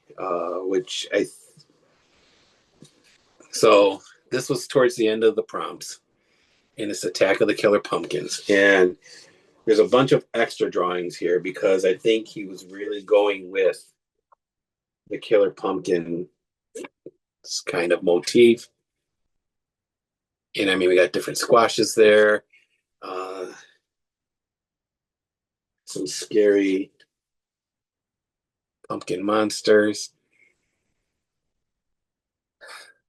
A little behind the scenes. This is the first time I've shared the behind the scenes. And I mean, I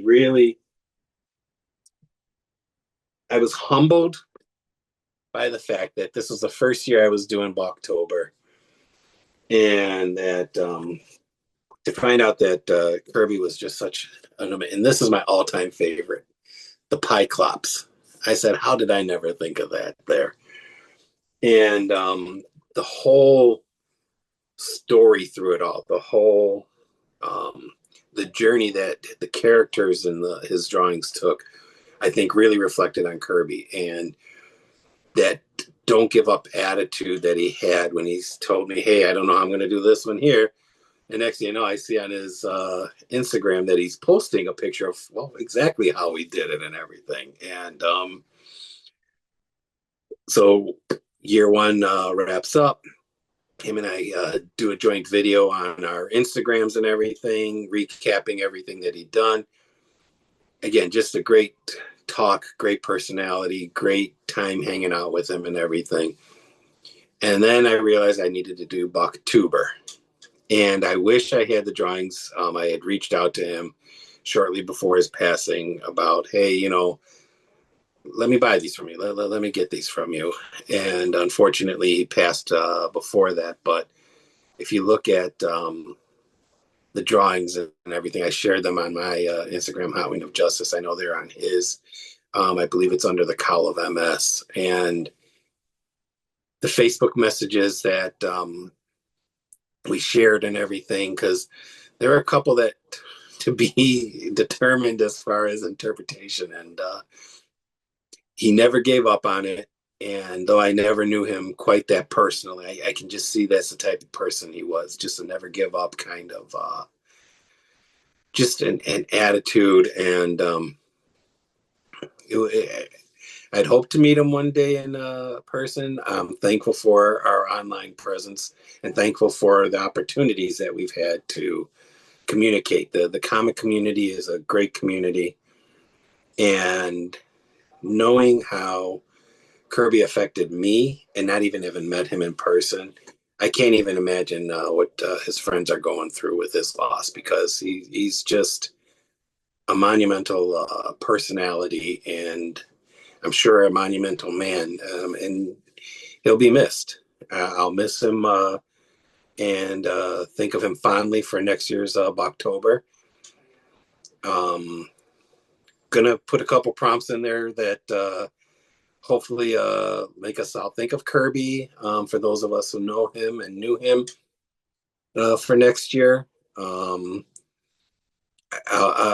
miss the man, and not many people that you don't meet have an effect that I believe Kerby has had on the comic book community, with his unwavering support from other comic creators that I've seen under his unboxing, his love of monsters and everything else. And to sum it up, Kerby will be missed. I'll be one of those people missing him. And I'm thankful for the interactions and the time that I've had with him, truly.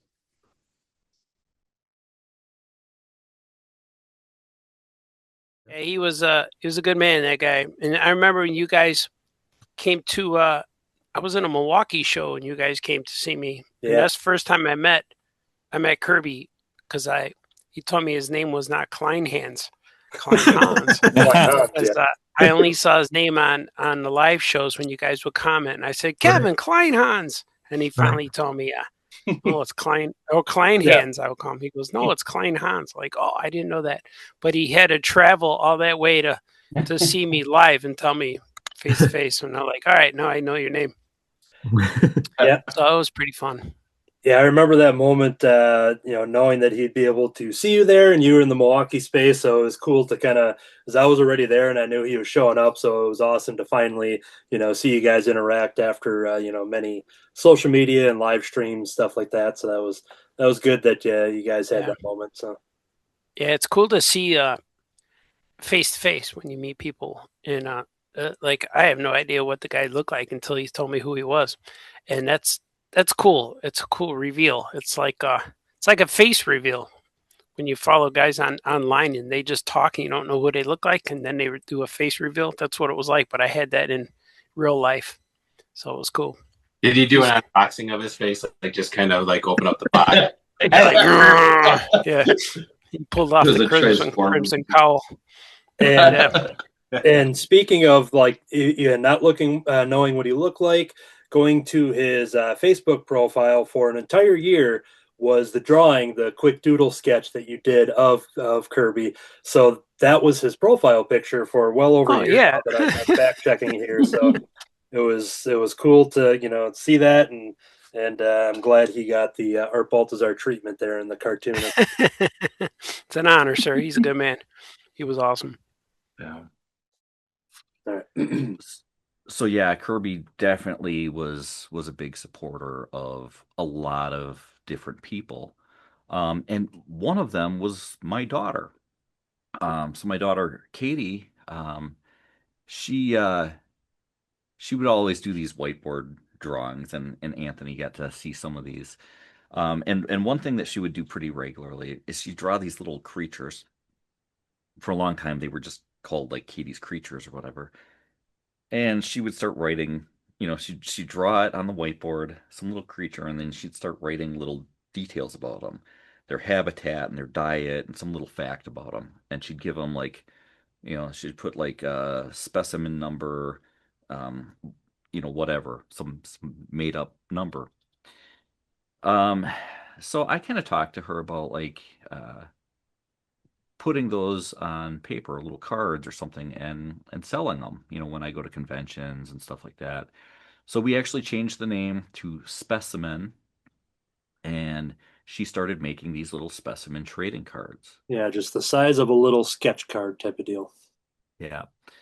And so she would do that, and Kerby and Shelley either were really nice and polite or really love them. And I think it's the latter because I think they are great. I love them myself. I think they're great. I think they're really creative and everything. Um, and funny, the little facts that she puts on them. But Kerby and Shelley, every time we were doing a convention and they would come to our table, they always bought some of these specimen cards. There was never a lack of ones that they didn't like. So um, they were, really the biggest supporters of Katie's specimen. And I hope people will continue to discover these cards, because it would be a real shame if they weren't. I think a lot of times they get kind of buried on the table and people don't realize what they are. But usually when people do, they find them really interesting and everything.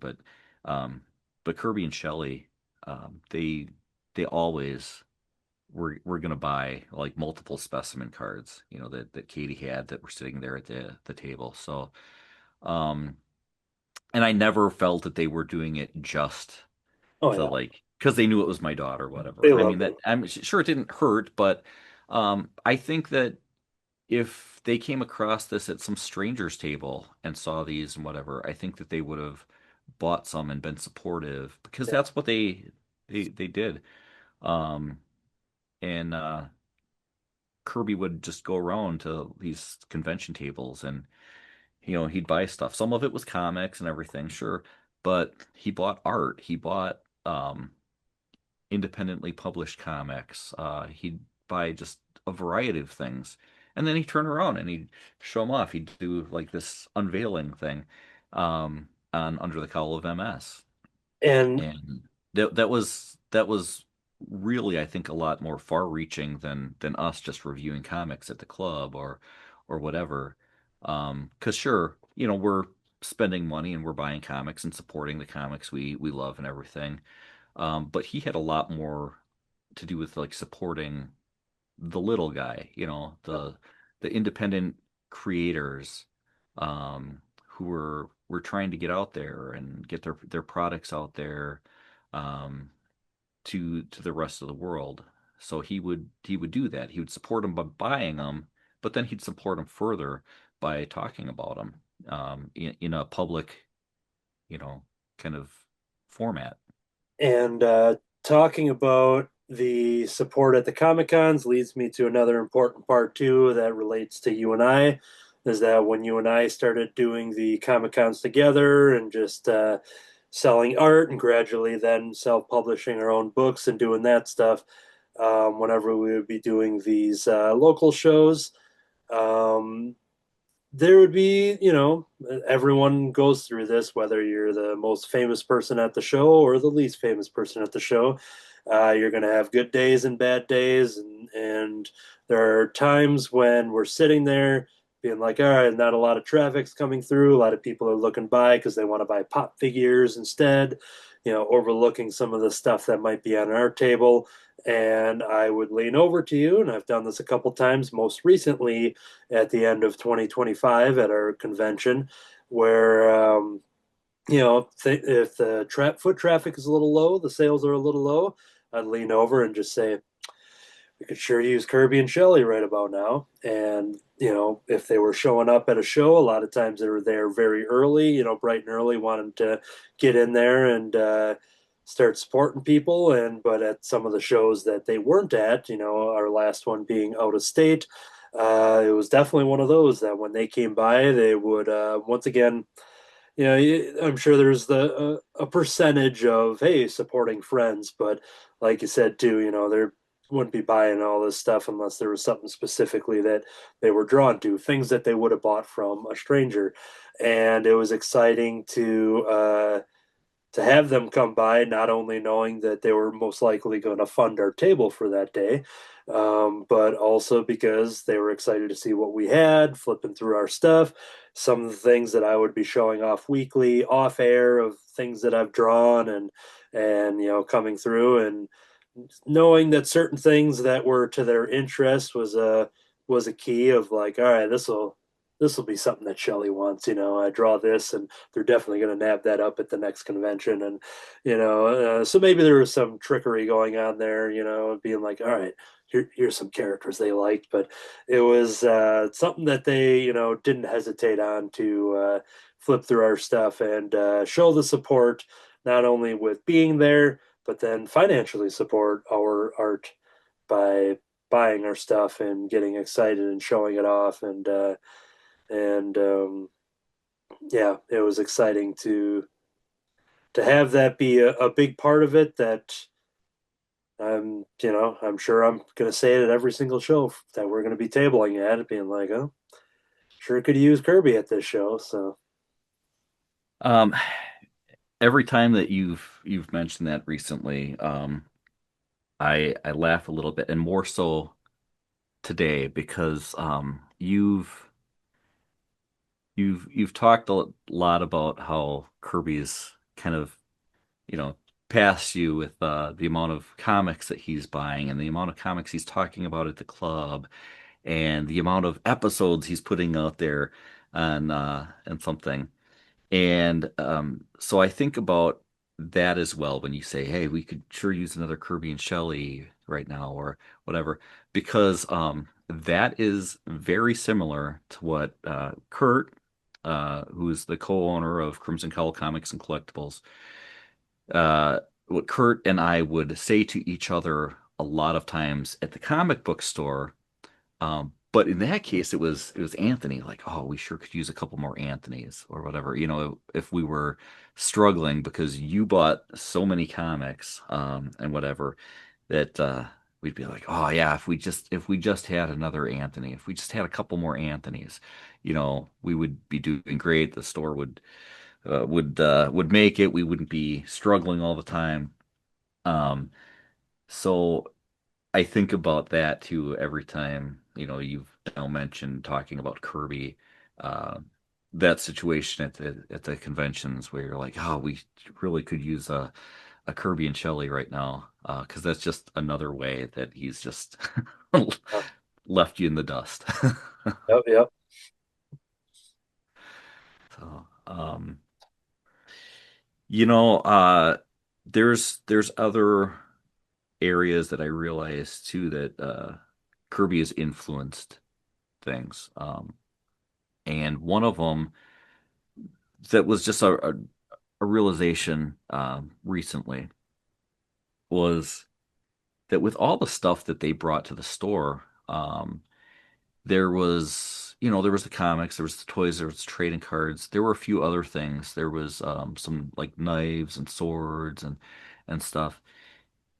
And one of the things that was in there that I ended up taking for myself was a cane. Um, there was this cane, and you open it up, and it turned into a Oh sword. yeah. Oh okay. And so, I'm also a bit of a filmmaker. I've done some stuff in the past, and I had the idea to do. I just really wanted to do a film project. And I didn't really have a lot of resources. I didn't have money to put into it. I didn't have all kinds of like sound equipment and everything. So I decided to do like a short film that was going to be a silent film. And I got some friends and family members to help. Initially it was Anthony, and then it was my kids, and we did it. And in later ones, we brought some other people in. Jim had a part in one. Um, and I was coming up with this character to do, and I was just really trying to work it out. Like I wanted to come up with something good, and I came across the cane that was in with all the stuff that Kirby brought to the store for us to try and sell or whatever, and it really clicked with me. And then it helped me develop the character because the character that I did in this film, Doc Oscar, um, as the character, he walked with this cane. And it was like, to me, it's like a really big part of his appearance and his character. is having that cane. And I just dawned on me that like, wow, that's like another thing. Like, I don't know if Doc Oscar would have been Doc Oscar had it not been for this cane that I would have never had if it hadn't been for Kirby and Shelley coming along and bringing all this stuff to the store. And Doc Oscar, there's been a few short films that are slowly being worked together into like one feature length thing. And I'm like, yeah, that wouldn't have happened. Something might have happened. There probably would have been some other thing, but it would not be the same as what we came up with. And I love the Doc Oscar thing. I've written scripts or whatever. It's on my to-do list is doing some Doc Oscar comics and everything. And you know, now it's going to be I'm not going to be able to edit this or to draw Doc Oscar without just thinking about Kirby now. Um, so it's just kind of amazing when you think about it, the seemingly small influences that somebody can have in big parts of your life. And, the whole Crimson Cowl, comics and collectibles, the Crimson Cowl Comic Book Club, it's turned into Crimson Cowl Media now, doing our own comics and everything. And it's Kirby and Shelley have been a huge part, and I cannot emphasize enough how big of a part that they've actually played in this. When you really just sit and think about it, it's like life would have been so much different over the last several years had Shelley never come up to you at work No. and said, "Do you like comics?"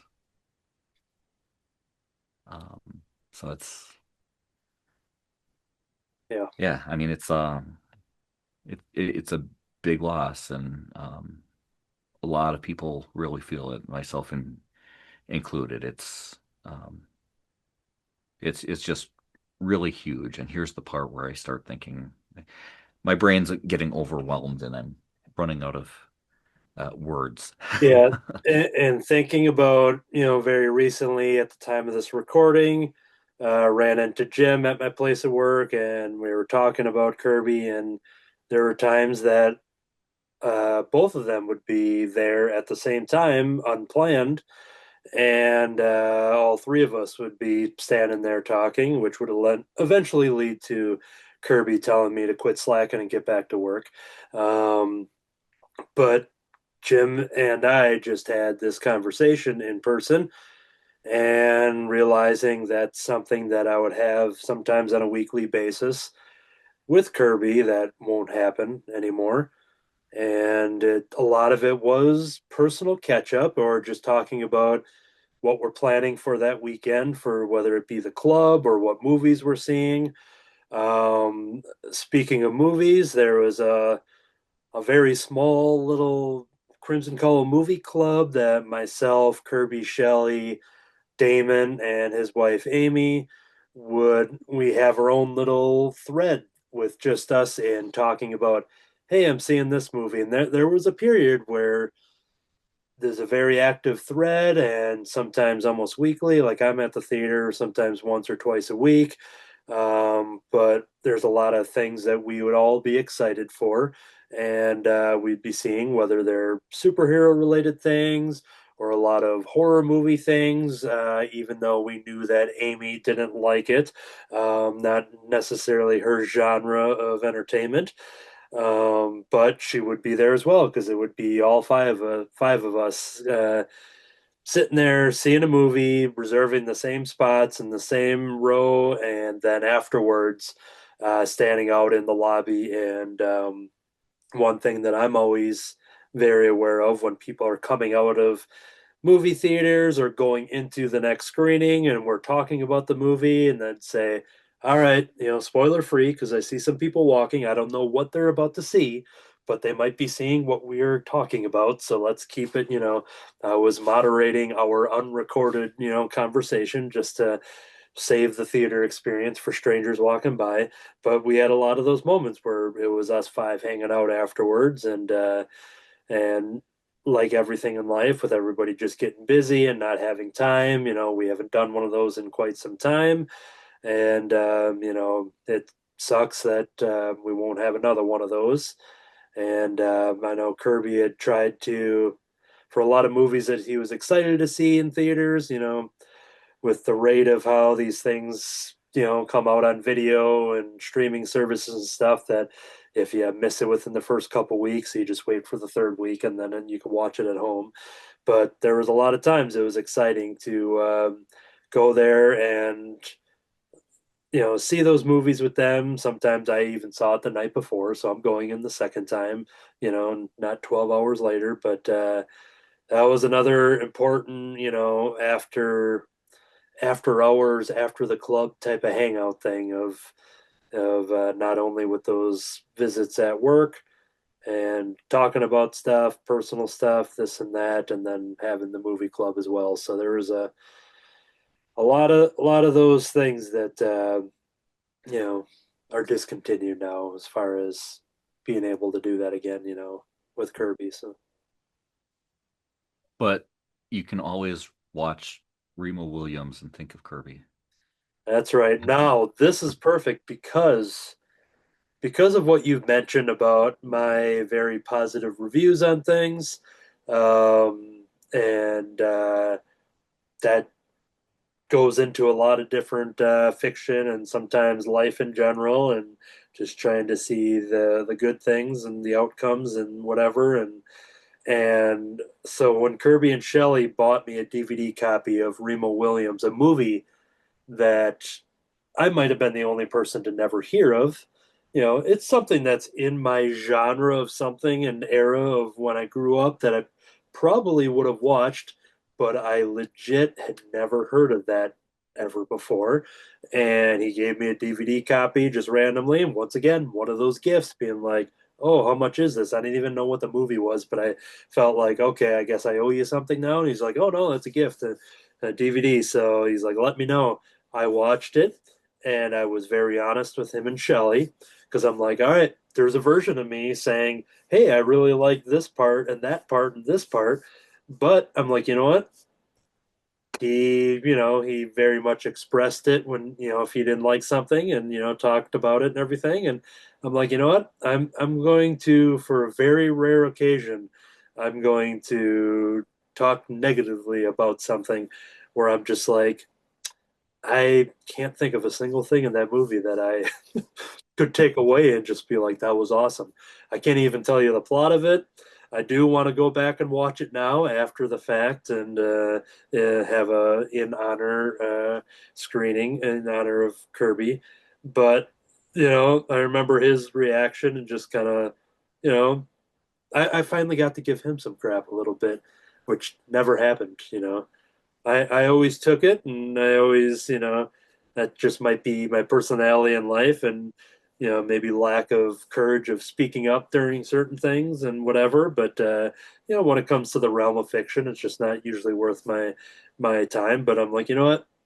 I'm gonna give him an honest review of this movie that I had just could not find a single thing enjoyable about it. And but I now, in this moment, look forward to a Kirby screening, perhaps on his birthday in May. That I'll watch Remo Williams in his honor and see if I can find a shred of something that I like from it. But Um, I've seen that movie once. I remember that I saw it. I don't really remember anything yeah, about it. I can never remember the full name. It's like Remo Williams, isn't it like The Adventure Begins or something like that? I don't know. that It's might like be it. Yeah. yeah. Um, but uh but yeah, sometimes I'll think about him and how he always wanted people to watch Remo Williams, and I'd think, oh, I should rewatch that because I really couldn't tell you anything about it. Um, I've got it on DVD if you need to borrow it. yeah, well, we should just do like a group viewing of it There we at go. some point. We'll have a watch party. Yes. But Yeah, I was so when we got the news, for his visitation that we attended to, it was kind of a last minute quick thing, and that's what I thought about. Like I knew I had to get home from work and get ready and go right away. I'm like, what do I wear? I know that there was some discussion about like how should people dress for this? Is it going to be casual? Do you dress like you're going for a funeral, or do you dress like you're going to something with Kirby, comic book t-shirts and stuff like that? And I'm looking through my stuff real quick, and I was like, you know, he always gave me shit about like we do the club, and every time that I would review another Superman book or another X-Men book or something, he'd kind of be like, well, Superman again and um whatever. So I dug out the Superman t-shirt and I'm like, yeah, this is the fitting thing. This is what I'm wearing to go say goodbye. Yeah, and And it's something that I know he'd give me shit about. I wore something that I'm wearing right now. He loved tie-dye shirts and tie-dye bandanas and such, and I I think I got him into the Silver Surfer through the Mike Allred and Laura Allred story with Dan Slott, and because I know he read those and then got into the Madman stuff, but then he started, reading Surfer proper, and so it seemed very fitting that I've had this shirt forever, and it seemed very fitting to have a Surfer shirt that was also on a tie dye design, which is something that's not really, you know, part of the character in that sense, but it's just a shirt that exists. And like, all right, not many Surfer shirts out there, so this will be one. And in a way, now it's my Kirby shirt. So Yeah. Um, so I don't know for how long Kirby had been into drawing and art, but I do know that it seemed like the three of us were all getting kind of back into it, like really back into it, around the same time.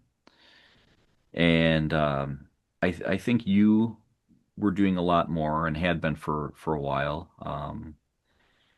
And so then, I wanted to kind of switch over and start working on art because I wanted to do a little practicing and get to where I felt like, maybe I could do my own comic book.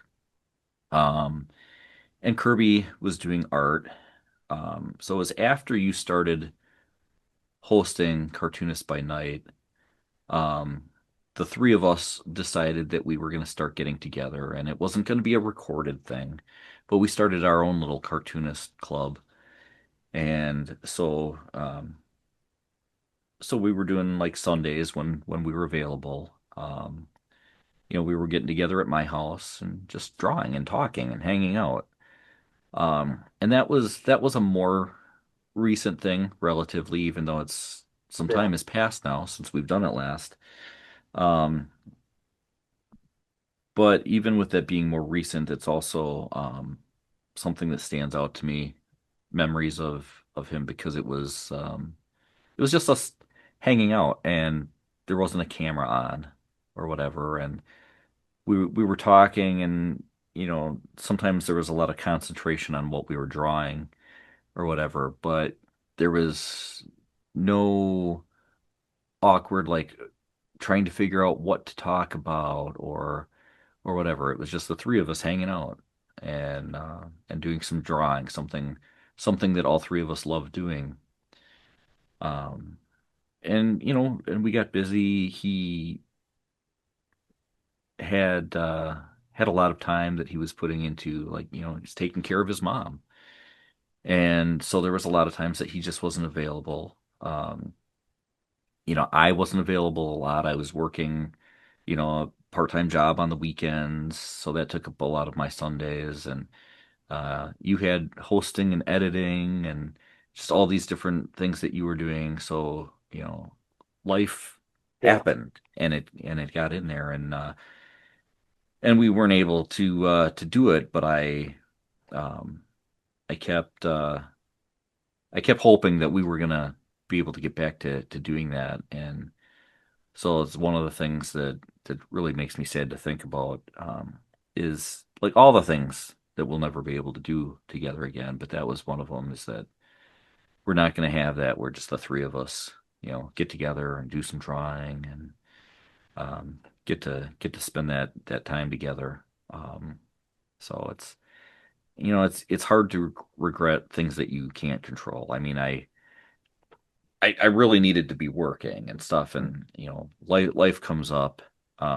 So there's the part of me that regrets not being more active with the club. There's the regret that we weren't able to do more drawing sessions at my house and stuff like that. But there's also, the realization that, life just happens and you never know. You can't just put everything aside to do the things that you don't want to regret someday not having done.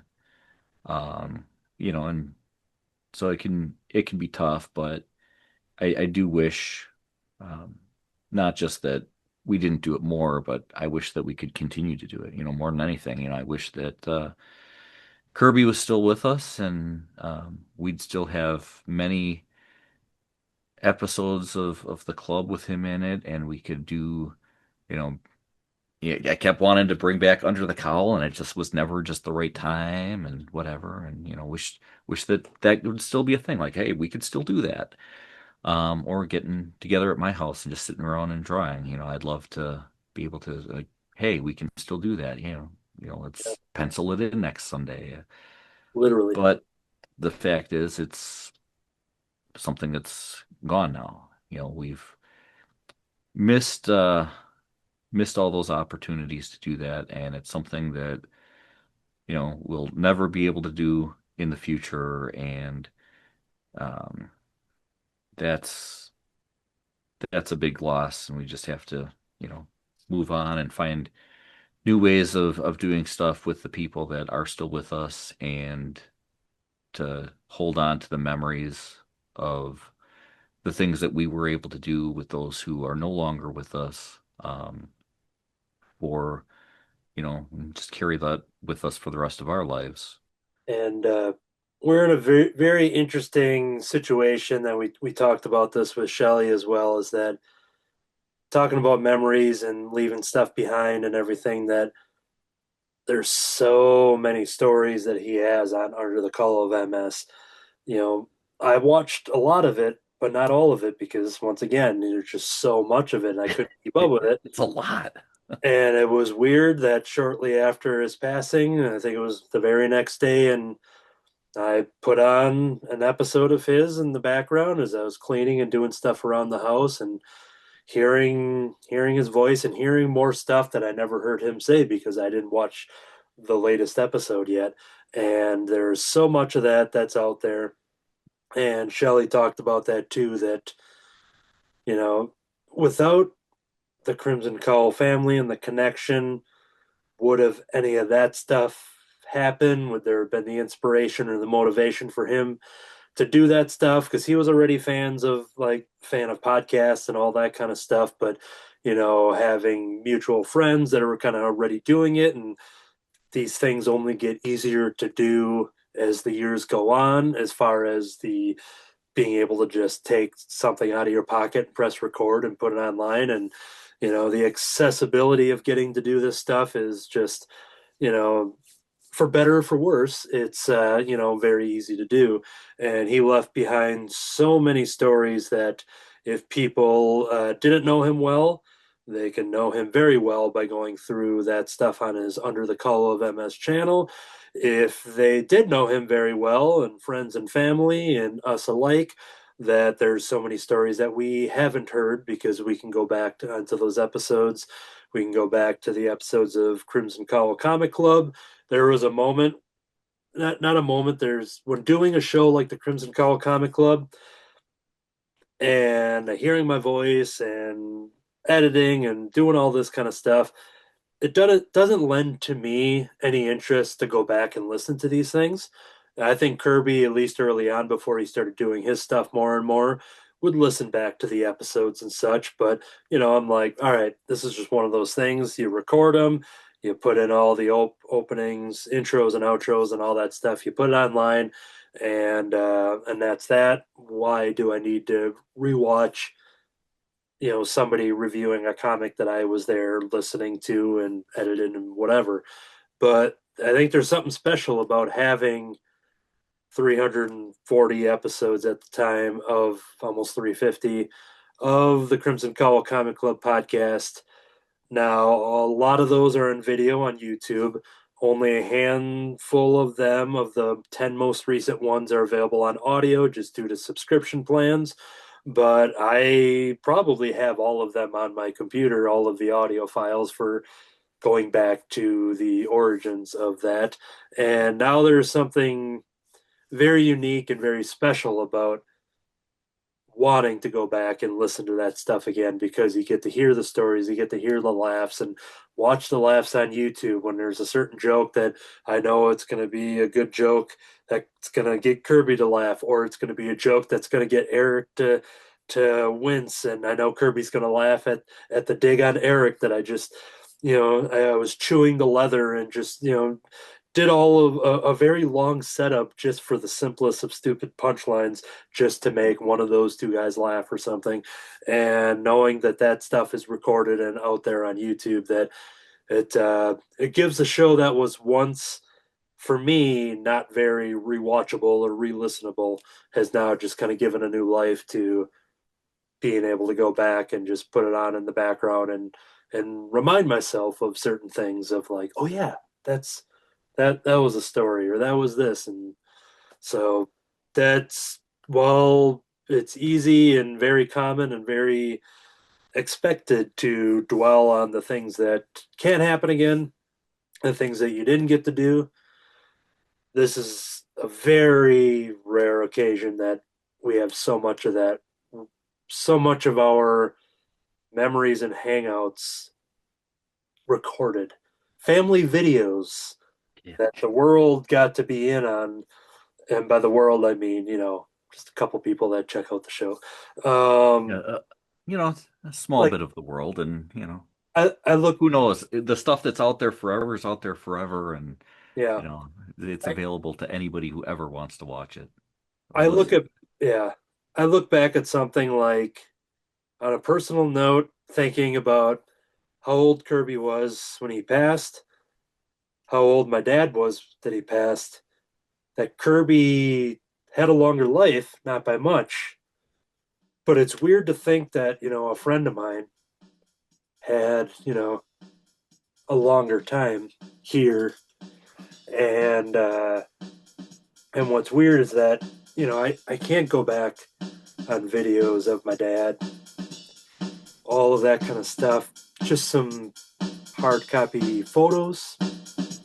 But so that's where I think we benefit from, is to have all of that available to us anytime we need to revisit it. So.